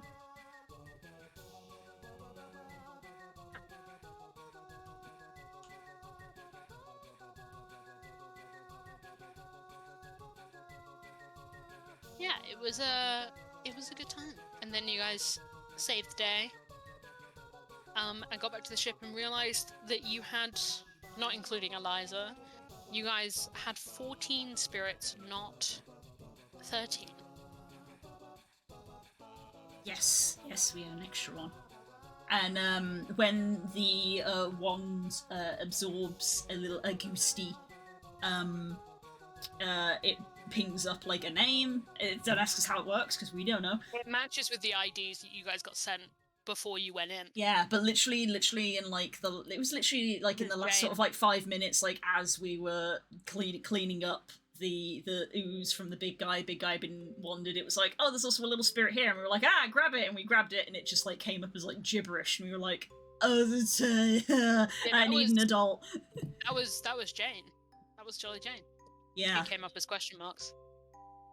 Oh And yeah. you guys were like, after you'd killed Jolly Jane shit up and started doing some shenanigans again, and you were like, fuck this, grabbed it, and then when Jane went into the tube, you came up with a bunch of question marks instead. And that was where, and then when you guys, like as the epilogue, you guys were back on the ship heading back to take your friends back to Earth. Ollie got a communication from an ID called Nostos saying, what do you believe? And that was where we left it, which is a tie-in to the start of the next one. Yeah. I think that was the thing that shocked us. It was like, it was so the perfect length, and like worked out really well. And then you were like, that's basically a part one. And we were like, there's more? Oh yeah. They call them, in the books, they literally called them adventures. So they are like full things. And there's 4 parts. And like, so like the first one, obviously that whole adventure is pretty self-contained. The only loose thread is obviously what the fuck is a Nostos? And that's links into the kind of overarching story if you want to. But it does just work on its own as well. It's pretty funky. But yeah. Yeah, it's good. It was really good. So yes, that was Ghost Ship. That was Adventure 1, Commit Their Body to the Ground is the name of it in the book. Oof. Yeah, the adventures are called... Can I read all of these out? I think I can. Yes, so there's Commit Their Body to the Ground. Adventure 2 is called Earth to Earth. 3 is called Ashes to Ashes. And 4, as you might be able to guess, is called Dust to Dust. You know we have to do part 2, right? I would love to. I'd love to do the rest of this. Hell yeah. The next And I want to play Tosca some more. I'll have to try drawing them at some point, because they even though I got to play them for an entire evening, they're still a very vague character in my head. The reason I played Avernid, if you couldn't tell, guys, was because I wanted to make one for ages and ages, and then literally, like, that weekend we were at UK Games Expo, the artist that created the species literally did like, hey, here's an updated creation guide. Also, I'm making them an open species, so you can just make one. And I was like, oh, I want to make one. Yeah, literally the insanity only increases as it goes on.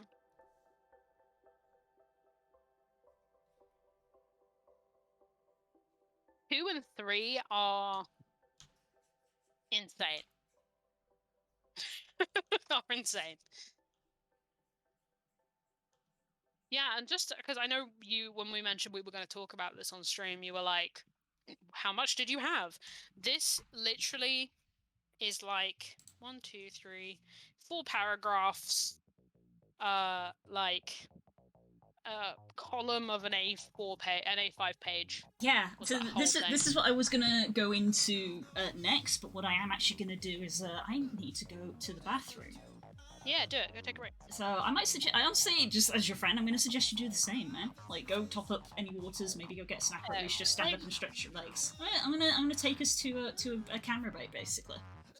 Yeah, let's go BRB. Yeah, we're gonna go to an AFK screen. We're gonna top up drinks. No, actually, I'm gonna make a cup of tea because it's that time of evening. Cup of tea time. Alright, so yeah, everybody go. back. Everybody go stretch your legs, go top up drinks. We will be right back. Don't go anywhere.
here we are.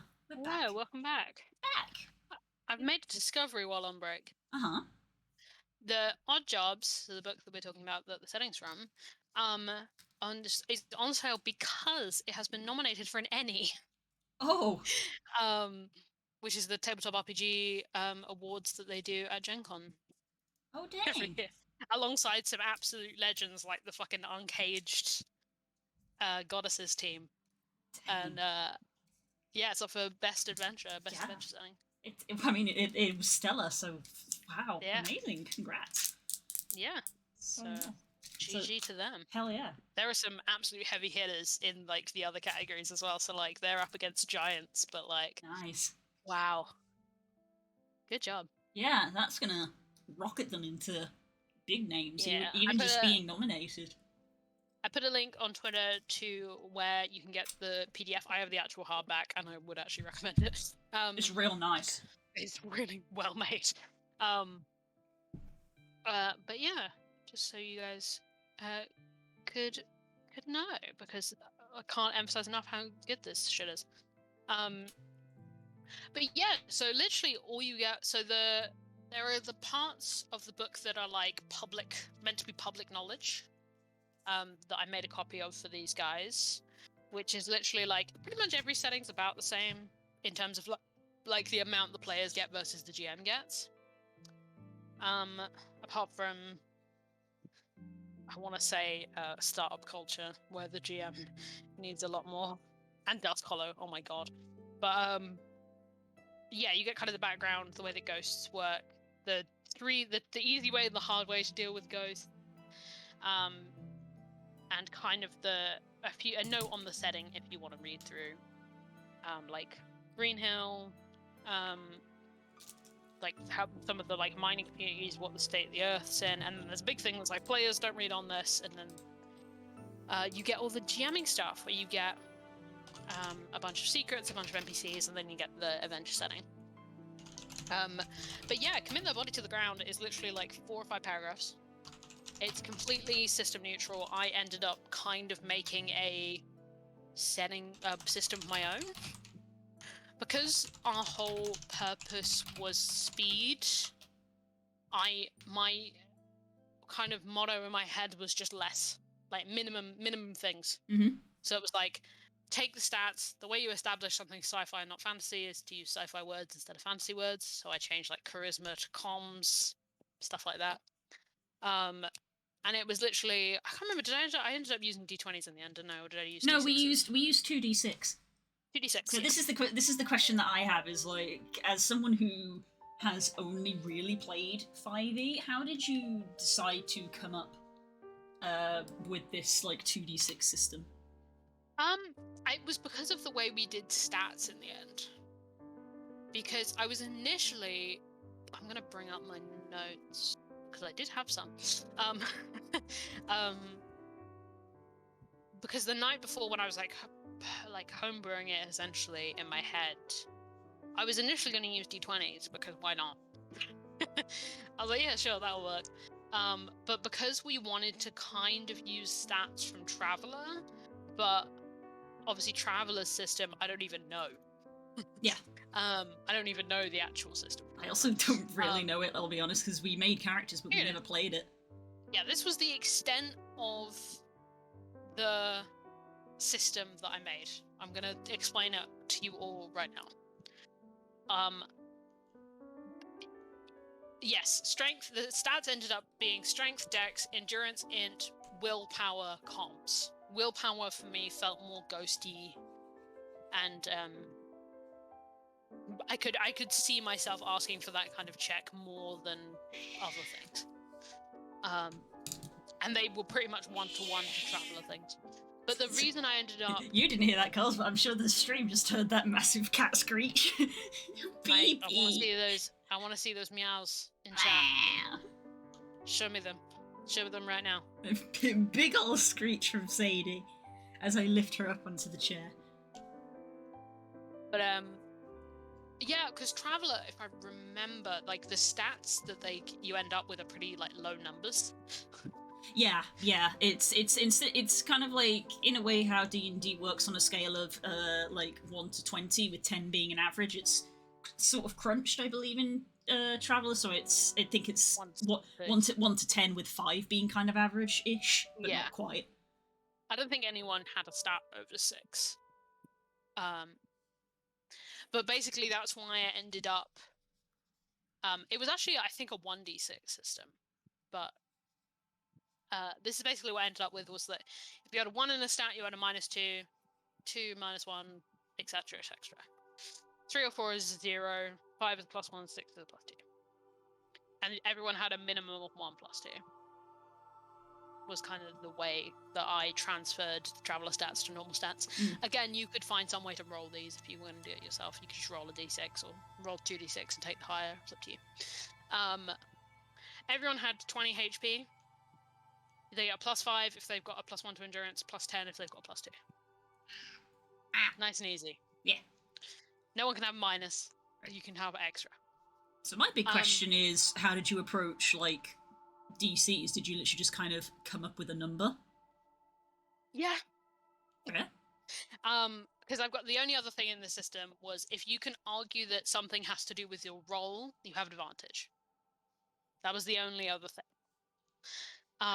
So for like Spook, it's like, well, this is a thing to do with ghosts. I'm ghost specialist. I'll be like, yeah, cool. So roll 2, whatever it was, the roll with advantage. How did I work out DCs? I just kind of, the same way I do with the realty is that not that I really push myself for this, but that I've always run this way. Which is, I just sort of kind of know in my head, I'm like, yeah, that feels about right.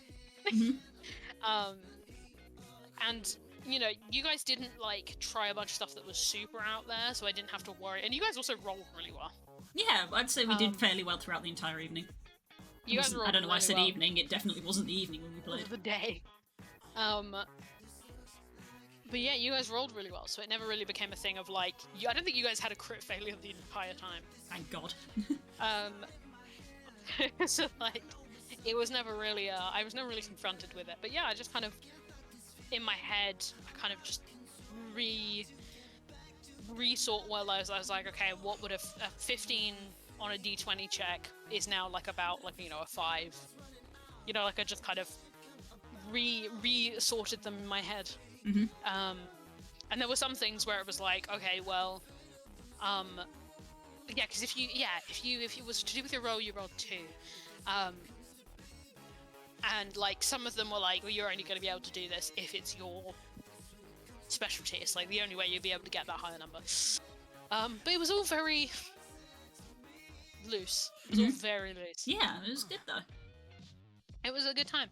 And the interesting thing about the actual campaign setting is that it kind of... Honestly, this is how I plan sessions. It kind of just gives you the kind of major pieces of information and the major beats, but no details. That stuff you have to kind of come up with. And so I did as God intended and just came up with it on the fly.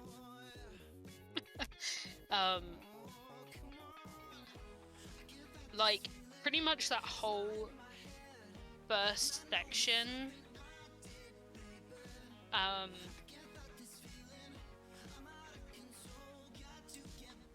like the bit that was all in the kind of quote-unquote safe zone is like 2 lines in this paragraph. And you can just kind of extrapolate it accordingly. And it kind of explains to you, like, these are the kind of obstacles. So, let me give a more specific example. While hunting Kurt, it becomes clear that Ghost's efforts are being hampered by a Class 3 trickster, which will try to trip them up, close doors, turn off harpoons, generators, etc. at the worst possible moment. If there's a ghost on the crew, etc., etc. But, like, that's all the details that you get about what Jane does. So, like, it's then, like, a thing of, like, you guys go into a space, I describe the space, and then I'm like, okay, how would a trickster mess with this space? It was all very off the top of my dome. Nice. And it was a lot of fun. Because that's my element, to be honest. minimal planning is kind of when I thrive.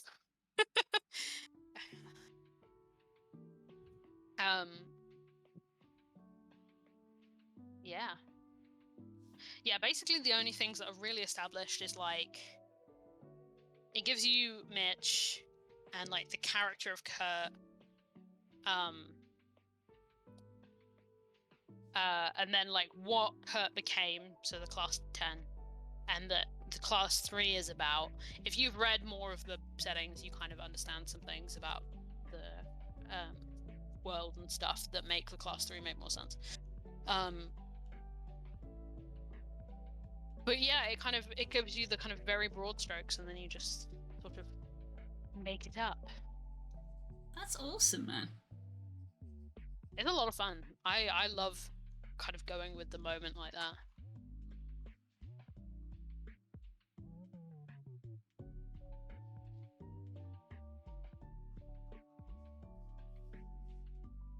Yeah, there's literally, so the bit that I kind of skimmed over there is literally a thing of like, if there's a ghost on the crew, which was hilarious because I didn't realize when you agreed to be a ghost that there was a preface. It's like, Jane will try and do XYZ, will say these kind of things. And I was like, well, I've got to do that. And what's interesting is like, if you agree to join Jane, obviously this didn't happen, so I don't mind talking about it, but like, it kind of is like left kind of open. But if you've read other things in this book, like I had, you would be able to kind of, you would almost be able to kind of speed run some of the story. Wow. Because you would essentially be on the other team.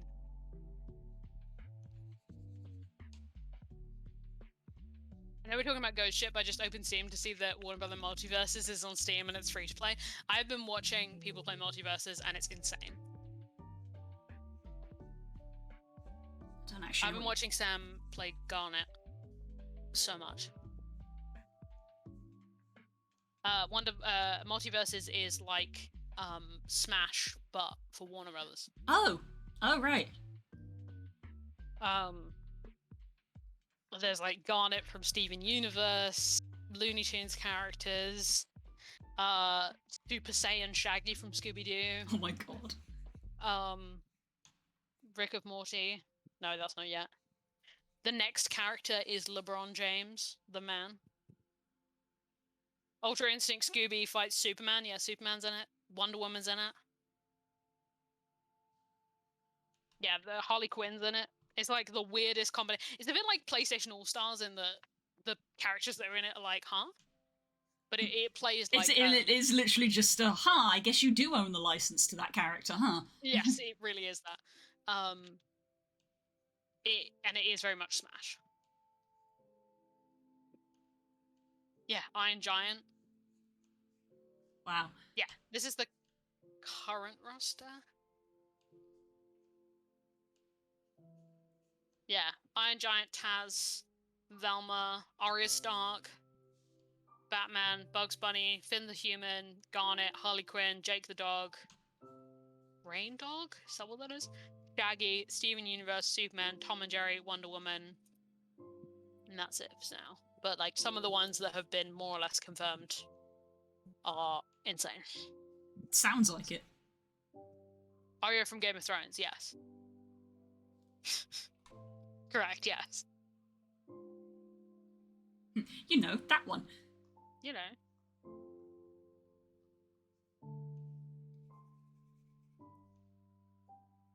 All I know is that Taz is OP.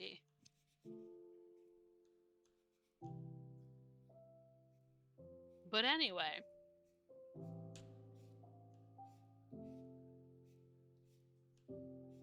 Yeah, I want to run the rest of Ghost Ship for sure, because it gets insane.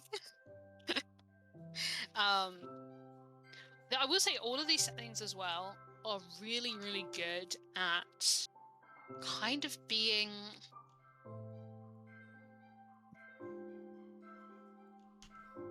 like, they end up being... they have a kind of gimmick, but they all have kind of a heart to them. Like, with things like Fixer Upper, that's very obvious. but all of them do. Even Ghost Ship. How you meant to balance Bugs Bunny? He's literally a trickster god. Ultra Instinct Shaggy. Is this just Overwatch where you have to counterpick all the time? I saw Sham try to counterpick Taz, and it didn't end well.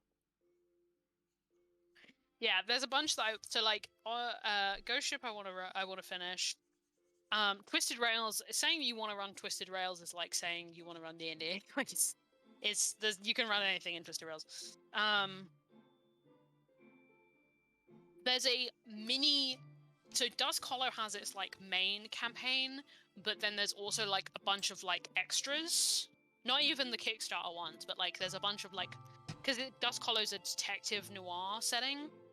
There's a bunch of like extra cases, and one of the extra cases is insane. And I do want to run that. Yeah, what's it called again? Dusk Hollow is Cthulhu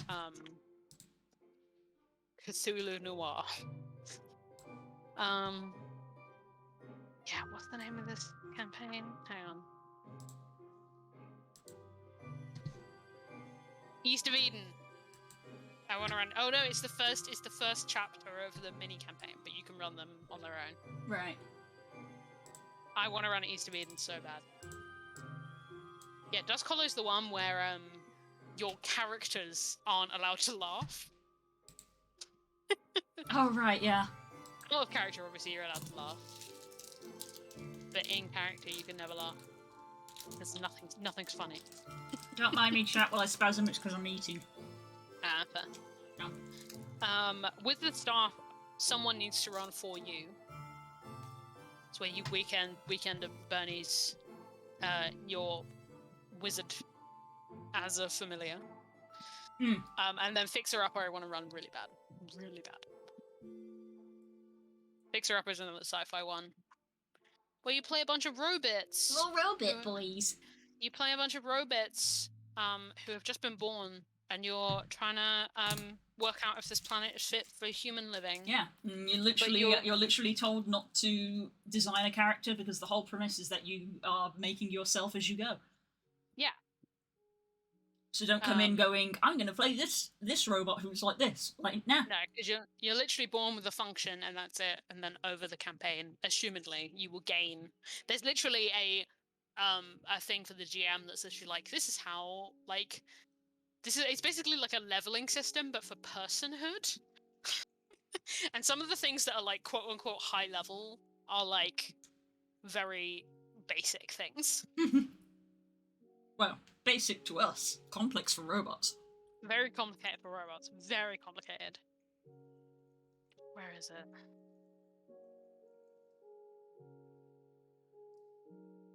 Yeah, I'll say this. Names are incredibly high up. Like, late. Yeah, you just have designations to start with, I guess. Yeah. It's like, there's things that are on this table when you get pronouns. Oh. You don't start with pronouns. Of course not. You have to learn to want them. Yeah, basically, literally in the DM system, it's like, start with the minimum amount of, like, if you can start with no stats, start without stats. Oh, cool. That's so fun. You should literally, the start of the session is just giving everybody a piece of paper that just has their designation at the top. Yep, you pick what your designation is. Well, you have to, but literally, it's like, you literally pick, there's some samples in there, but you could also, like, make one up. But you decide what your robot's, like, purpose was. And that's it. Yeah. And then, like, you can either, like, number yourselves, or pick a random number, or whatever.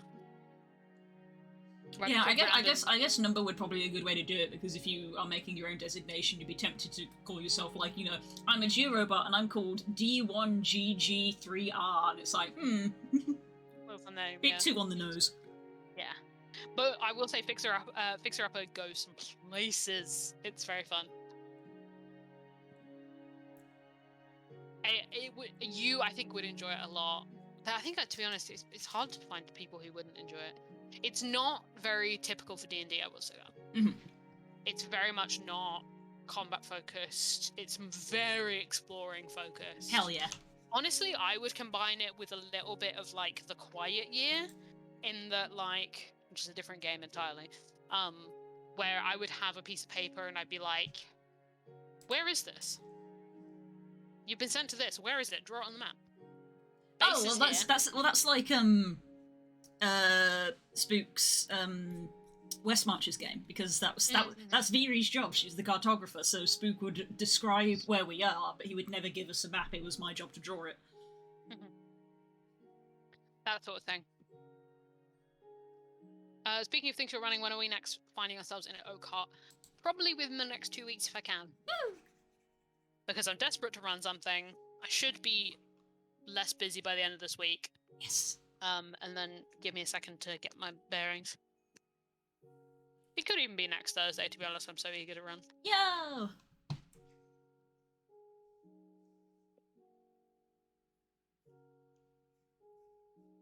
Yeah, I love DMing. I don't know if I've said that enough. I love DMing. It's my favorite thing in D&D, honestly. So it is so rewarding. Yeah. And also just like, I just love coming up with bullshit. That is fun. It's so fun to just be like, yep. Like, especially when you can just like, I had so much fun. I'm going to try and do it more in Oak Heart, but I had so much fun in Ghost Ship just being like, you tell me. What's this like? Because a lot of Ghost Ship, like, especially things like, or like on your ship or to do with your crew, it's like, that's not to do with me. You know, what is it like? Are you a good engineer? Hell no. Like, though that sort of like, and I throw it back to you, kind of collaborative, very loose storytelling. Brennan's good at that. I love Oak Heart because it's kind of the opposite, but I do so enjoy spitballing everything. Well, that's because, as we know, the best thing that can happen as a DM is when your players are literally role-playing amongst themselves for 15 minutes. Is because there's just you know, going crazy. Yeah.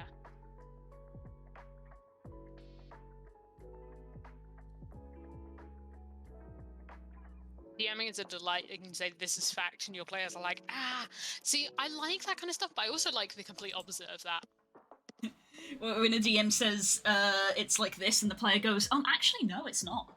That's a myth that is perpetuated by the people. Yeah, God damn it! But stop making Star Wars jokes. I don't get them. One day, but no. I enjoy both the kind of Oak Heart style, like I know what's going on, and you guys are kind of slowly unearthing what the fuck is happening. Kind of very traditional style, but I also enjoy the kind of extremely loose opposite of that, where there is no canon. We're both making it up as we go.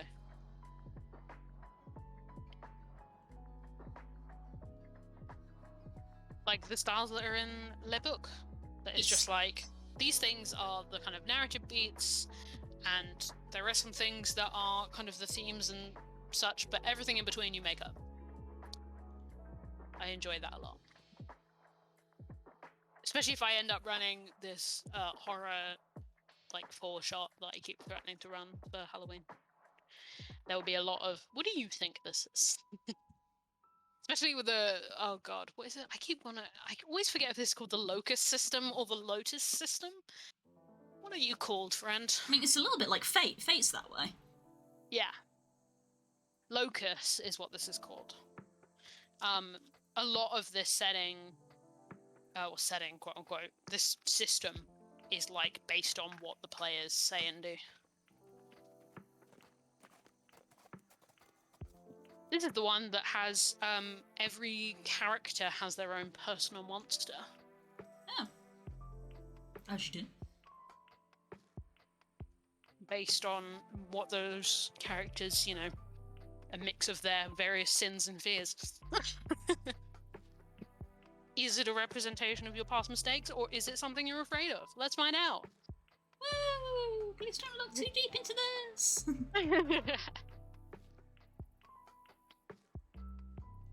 Yeah, that's another one I picked up. Each character has their own personal monster, isn't that just Okar? That's why I ended up getting the setting. Because I was like, kind of the way I do things anyway. And I learned that from you, Das.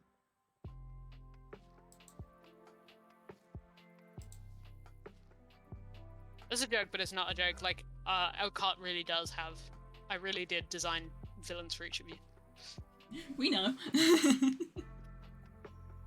I was there for some of it. Mm-hmm. It was very You made yours. Yeah. I didn't even need to do that. Some of them you haven't even met yet.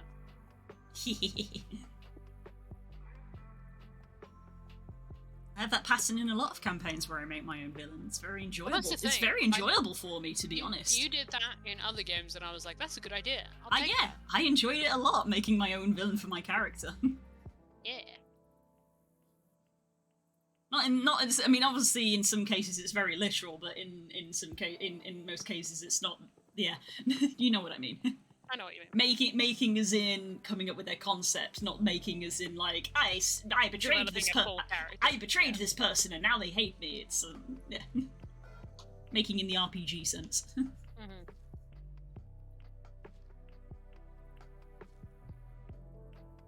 Yeah. There's a lot of stuff with Okart I'm really excited about at the moment. There's a bit I have to get through to get to the bit that I'm really excited about, but we'll see.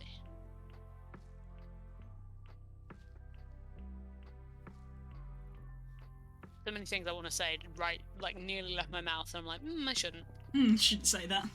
Not because it would be a spoiler per se, but I don't know, you guys will find out. Of course we will.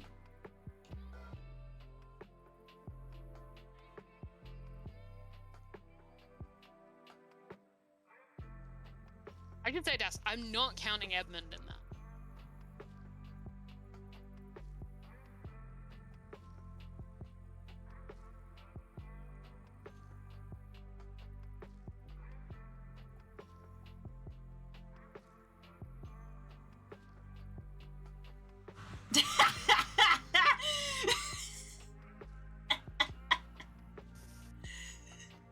I'm not kidding. You guys haven't met some of them. Yeah.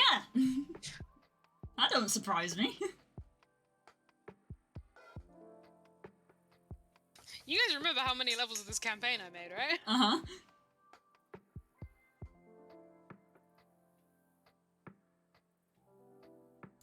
One fit. It's so funny to me because when it comes to Okart, anytime there's a revelation, my brain is literally just overloaded now. At this point, it's like, this shit might as well be happening. Whereas every time with Das, it's like, oh, sweet God. And I'm just like, fine.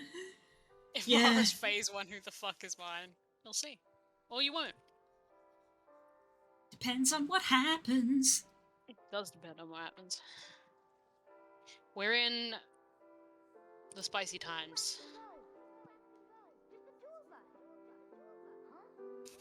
Bring us the fight of the century. You're the one that's changed.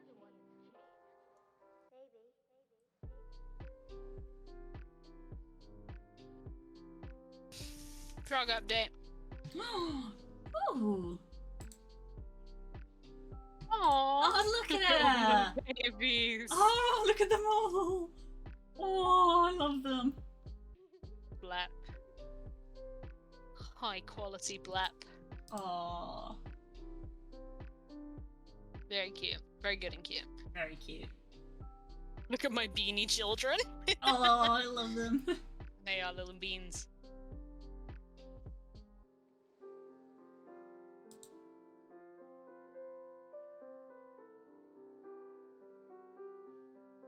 That's been me on my Final Fantasy Twitter all week. Look at my beanie children. Just going off about my OCs for no reason. It's valid. Me spot everyone. I was mentally doing a list. Yeah, I was mentally doing it as well. think the Very only so I think the easy only to find. ones I think the only ones I can't identify are like the two at the very top because all they've got is a pose at the moment. But obviously we can see the little rat is a big giveaway, obviously. Oh. We get two Babies. angry babies, then and it's such a bad description for them. Then we've got the two horny boys, and I'm like, why? No, I mean, Yeah. I mean, yes, but also no, but yes. Then of course we have our blessed sweet bean child that we all love and adore very much, being cuddled. A sweet Yes. little boy, Hurry, who I'm so upset that I had to hurt, but blamed Acid. Blamed Acid was his fault. And then of course we got Morlass and Rude. Aether at the bottom as well, the water and the fire boy. Yeah. Our elemental bibs.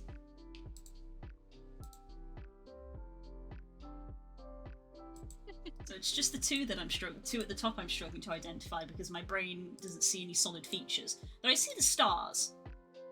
So the stars could be Oh, five. Five-O? The stars could be Five-O. How dare. Lies and slant. Curls, time out, Das, please. I can't. Come on. I'm joking. I'm joking. Couldn't if you wanted me to. It's the new Lixie and delete everything. Does it just curls? Cause time them out. Time them out. 5-0 and Ash. Oh, of course, Yeah. Ask. I forgot. How foolish of me. That's my wife. I got a full house. Woo! Yo, I want to play Kid again. Oh, I can't believe I never told you this. Oh, I'm so sorry, friend. I did you a disservice. What? You'll find this adorable. I have a dog named after Kid in Monster Hunter. What? Yeah, I was literally doing the. How and why? I was literally just doing the scout for dogs of like, hey, I'd like some more dogs in my team, and they literally generated the name Kid for me, and I was like, oh well, I've got to hire that one, and then I gave it the armor from Chameleos, which is, if you couldn't tell, a chameleon dragon, because it's like a wizard's hat. Oh, We it's- literally got Kidra. I got a little. Let me find a picture of it. I don't have a picture of him, but let me find Chameleos dog armor to show you. Ink and Cairo above Low and Joe. Got ya. I read Ink, I and Q as short for Inquisitor because I'm Dragon Age trash.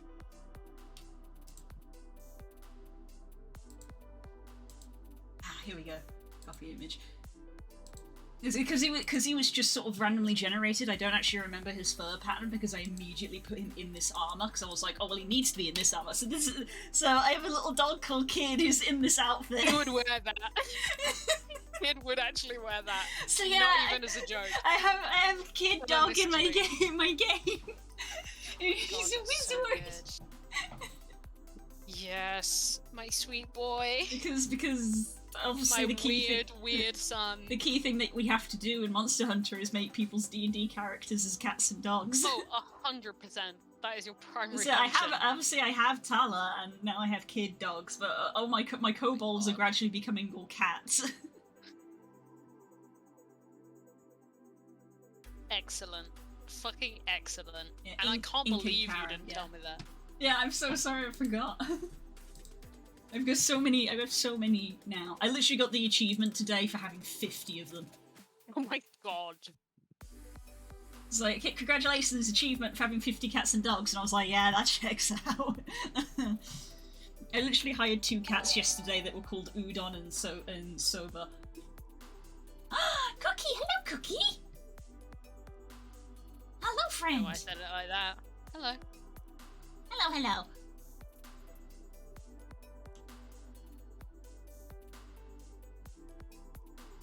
Hello, everybody.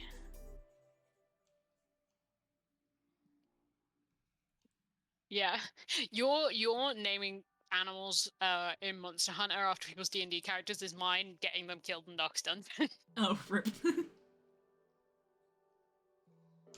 haven't played the game in a hot minute, but that was my MO basically. Or in XCOM. I was going through the like saved highlights on my Twitch channel the other day, and I've still got that clip saved of my Ashk ranger in XCOM 2 in Overwatch with Blade Master, and a automaton just runs up and crits and one-shots her from full health. Never forget. Big oof. Wait, I'll see if I can find it.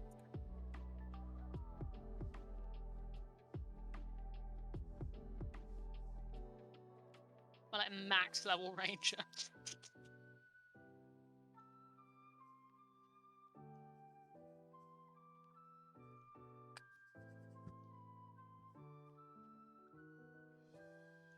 Ooh, excuse me. Oh my god, I said I was going to save it for when we were live.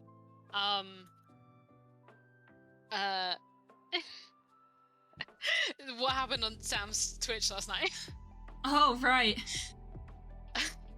I said for chat that I would save the story for when we were live. I went to bed, but my ADHD went, no, you shall not sleep, so I was treating like Beat Saber. Well, hopefully that should hopefully like physically tire you out. The actual opposite of going to sleep is that. Also, that's the clip I was talking about. But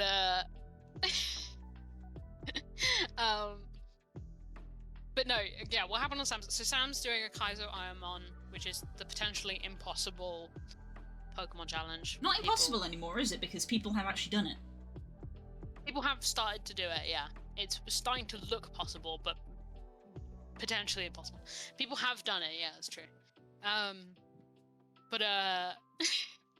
Yeah, so Sam Strippin has not been having good luck.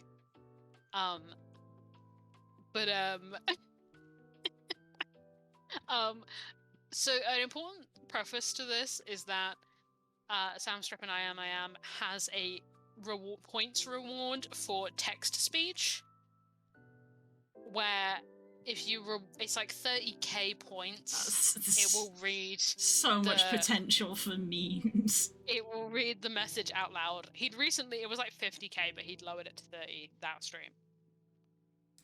And because he's just having bad luck, people were being, memeing. Mm-hmm.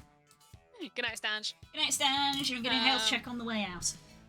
Also, Cookie, this is how the art is going. We'll zoom out for you. Beans! The new bean emote! Praise the beans! New bean emote! But yeah, basically there were a bunch of memes happening last night, like that Sam Best American Streamer, it's like all kinds of memes. And then at a certain point, Sam was like, okay, alright. I want everyone to redeem text-to-speech and say something fucking nice about me. Because he had like literally walked away from the computer for a while because he was just getting bad luck and chat was being shitty. So, he was like, everyone say something nice. And it became like the greatest Comedy Central roast I have ever seen in my entire life. Because everyone was quote unquote being nice. Uh-huh. But it was so funny. Like, people were trying to find like the best way to like say something nice but kind of undercut it. So yeah, Best American Streamer kept going. People kept saying, I like that you visit your mom so much, but meaning that, like, obviously when you reset Pokemon, one of the rules of Kaizo Ironmon is you have to greet your mom. Aww. So people were like, I like that you visit your mom so much. That's pretty funny. Your friends are kind of great is one of the ones. You're kind of great. Wow. Your friends are kind of great. Like, not even addressed to him. Obviously, there were just some like straight up like NSFW ones that were kind of funny, but they were like in between. And then there was one that was like this went on for like an hour. Oh my god. Because people redeemed in like a massive thing, but obviously the text to speech has to read all of them out. Yeah, so it took forever. It was like memes, people being genuine, people reacting to things in the game, but then like right in the right in the middle, there was like a message that was like, you gave me really good advice that one time my dad shot my coffee table, and it just kept going. And so it was like, everyone in the chat was like, whoa, whoa, whoa. Wait, go back one. What was that? Well, obviously, it just kept going. It's just, it was so funny because in the meanwhile, Sam is still dying over and over again. Oh my god. It was very funny. It was intensely funny. Jesus. I wonder if there's any, like, single clip of it that I can... Because this went on for, like, an hour, so I wonder if anyone's, like, clipped a bit of it that I can show you as, like, a demonstration. And, like, for reference for chat, I'm working ridiculous hours at the moment on stuff. So, like, I had this in the background, like, not even, like, visible, like, minimized. Just for background noise. And it was... I have to have 3 layers of noise. So, like, not even, like, super... I was peeing myself. I was laughing so much. Wow. Oh, my God. Oh, my God. And then there was the whole debate about what Iron Brew tastes like. Jeez.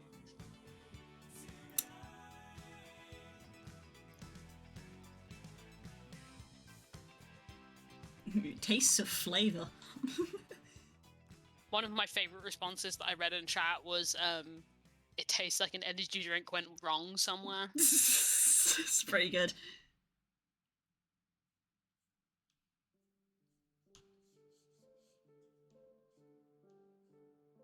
Is it?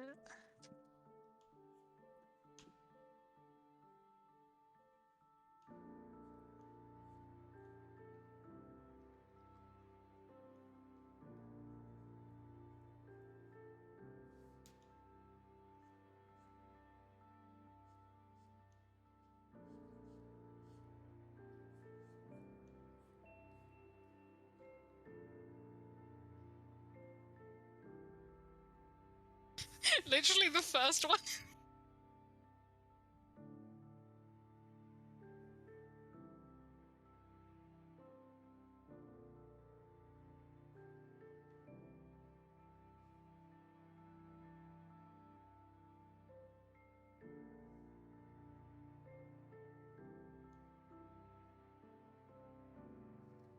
Yep, this is a good clip for how unhinged it was.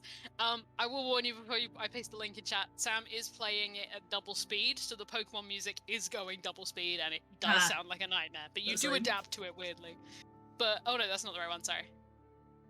Copy the link, damn you. That one. The first like 2 seconds they should tell you what that was about. Oh dear god. I can't click on that myself because obviously I'm the one streaming.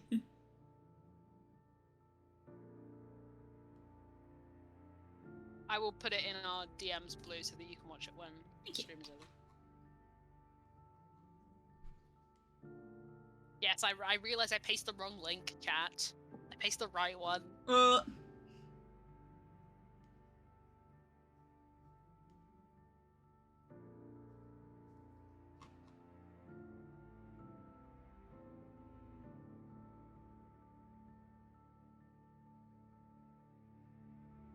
And the hilarious thing that's, you can see it in this clip as well, but he just had to keep playing because it was going on so long that he was just like, I just gotta keep going.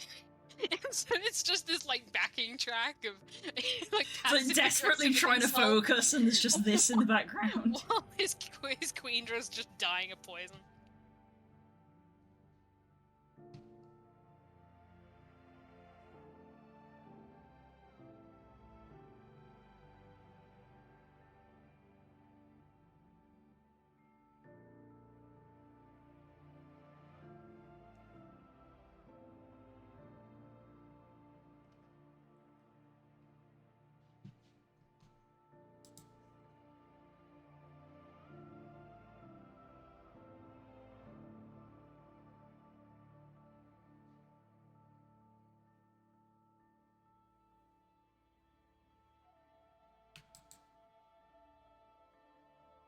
What did I come back to? Great question. How was your raid?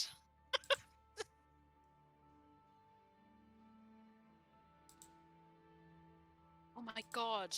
Sorry, I'm just closing stream and realised that he blasphemed the Helix. I forgot. In the mess of dare. everything that happened last night, I can't believe I forgot that he blasphemed the Helix. How dare. Cursed. A curse upon his run. It was. That did itself. He got Lord Helix, and all of chat was like, praise the Helix, and he was like, chat, this meme's dumb, Helix sucks. I don't know why people, like, it's just a meme, Helix is fucking terrible, and everything went badly from that. Everyone was like, this is what you get for Yeah, that's what you get for doubting. Curse the non-believer. I am a perfect in my Pokemon Go, so of course I have a Lord Helix. Lord Helix. I got if that was on Twitter, you saw, I caught a perfect today. Oh yeah, I did see that. Yeah, I was using the new incense that they implemented, which is, they gave you a free 15-minute incense that can draw rare Pokemon to it, so I tried it out and I got a freaking perfect. Incense. That's what that word was. Oh, did I horrendously misspell it? You spelled it correctly, I just can't read. Sorry. Yeah, but the main... I thought for some reason, because I scroll past it so fast, I thought it said instance. Instance. Because I'm in Final Fantasy brain all the time. So I was like, oh, is that like instanced? Oh wow. Well, the instants are instanced is the thing, so you're not totally incorrect. It lures Pokemon to you, but only you, so if people are near you, it doesn't make a difference. But the main thing that people are getting hyped over is that no one really knows what the chances are yet. It's been out for a day, but there is a very low chance that these new incenses can draw the freaking legendary birds to you. Oh my god! And you can great. and they'll just pop up on the map, and then you you tap on them and you try to catch them. How big are those gonna be on the map? I know, right? Like, also they've got like a ridiculously low catch rate and like a really high flea rate. It's something like a 3% catch rate and a 90% flea rate, which is ridiculous. Good night, friend. Good night. I hope you're able to get to sleep. We should probably think about ending soon as well, huh? Oh Jesus, it's past 11. Yeah, I just realised that. So yeah, they've got like a 3% catch rate and a 90% flea rate, and I was like, well, that's fair because this is for free. Yeah, this is for free every day that you just have a chance to do this. And there's no raid involved, unlike other legendaries where obviously you've got to beat them in a raid before you can catch them. Yeah. So I was like, okay, that's fair. So even if the chances of finding them is low, your chances of actually catching one is even lower. Mm-hmm. But I was like, well, give it a try, and that encourages you to go for a 15-minute walk every day, because the key thing is that you have to be moving. Mm-hmm. If you stay static, it won't do anything. So yeah, I went out and tested it, and I got a freaking perfect. I'm like, geez, okay, sure. And perfect's Vilus as well. That's freaking great. That's, Dragonite tier. Yeah. Vilus is a pseudo. Hydreigon is a pseudo legendary. It's a shame because we just had the community day for them for the special move. So basically, I'm going to hang on to this perfect until December to evolve it, because in December they always repeat the community day event. So I'll evolve it then and get the special move. Yeah. So I'm just going to sit on this perfect Vilus before I evolve it. This has been such a scatterbrain stream. I love it. What do you mean? That's just us. I feel like this has been very normal. This has been a return to form. To be fair, if you hung out, well, I say if, you actually have, but for people who don't, if you hung out with me and Blue just on the reg, this is what it's like. This is what, yeah. We change topic every 25 minutes. Yeah, but someone will say something, and then we'll go, oh yeah, to go back to this topic that we talked about like 2 hours ago. An hour and a half ago. Yeah. Excited to hang out with you in real life soon. But Yes, we haven't fully decided on that. We still need to discuss it. in the next week and a half, 2 weeks. For Yes, yes, potentially.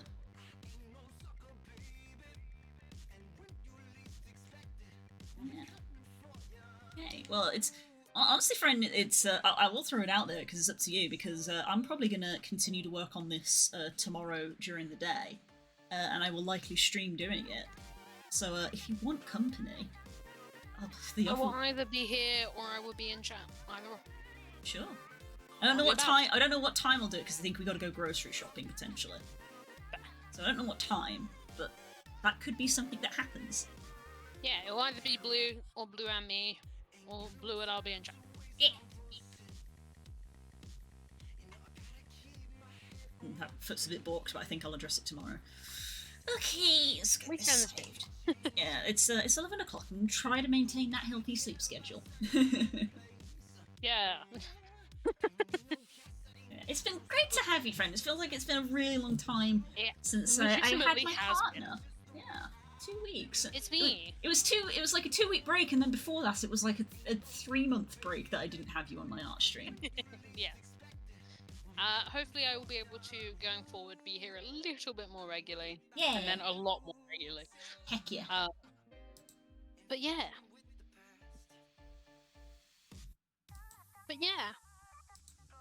Right, we'll see you guys around. Yeah, I'll see you guys around. Potentially D&D next week. Oh, that's something to look forward to. That's something I'm gonna have to remember in my brain, because obviously for the last 3 weeks, last like 3-4 months, 3 months. last 3-4 months of obviously taking on these commissions, I've just been like, well, I can just work on them like every day because I got nothing else on. That won't be true anymore. Take a proper schedule into account. Oh dear, I'm bad at schedules. Me too. That's a problem for future me. Alright, see you, chat. See you guys, love you loads. Bye. Bye, good night.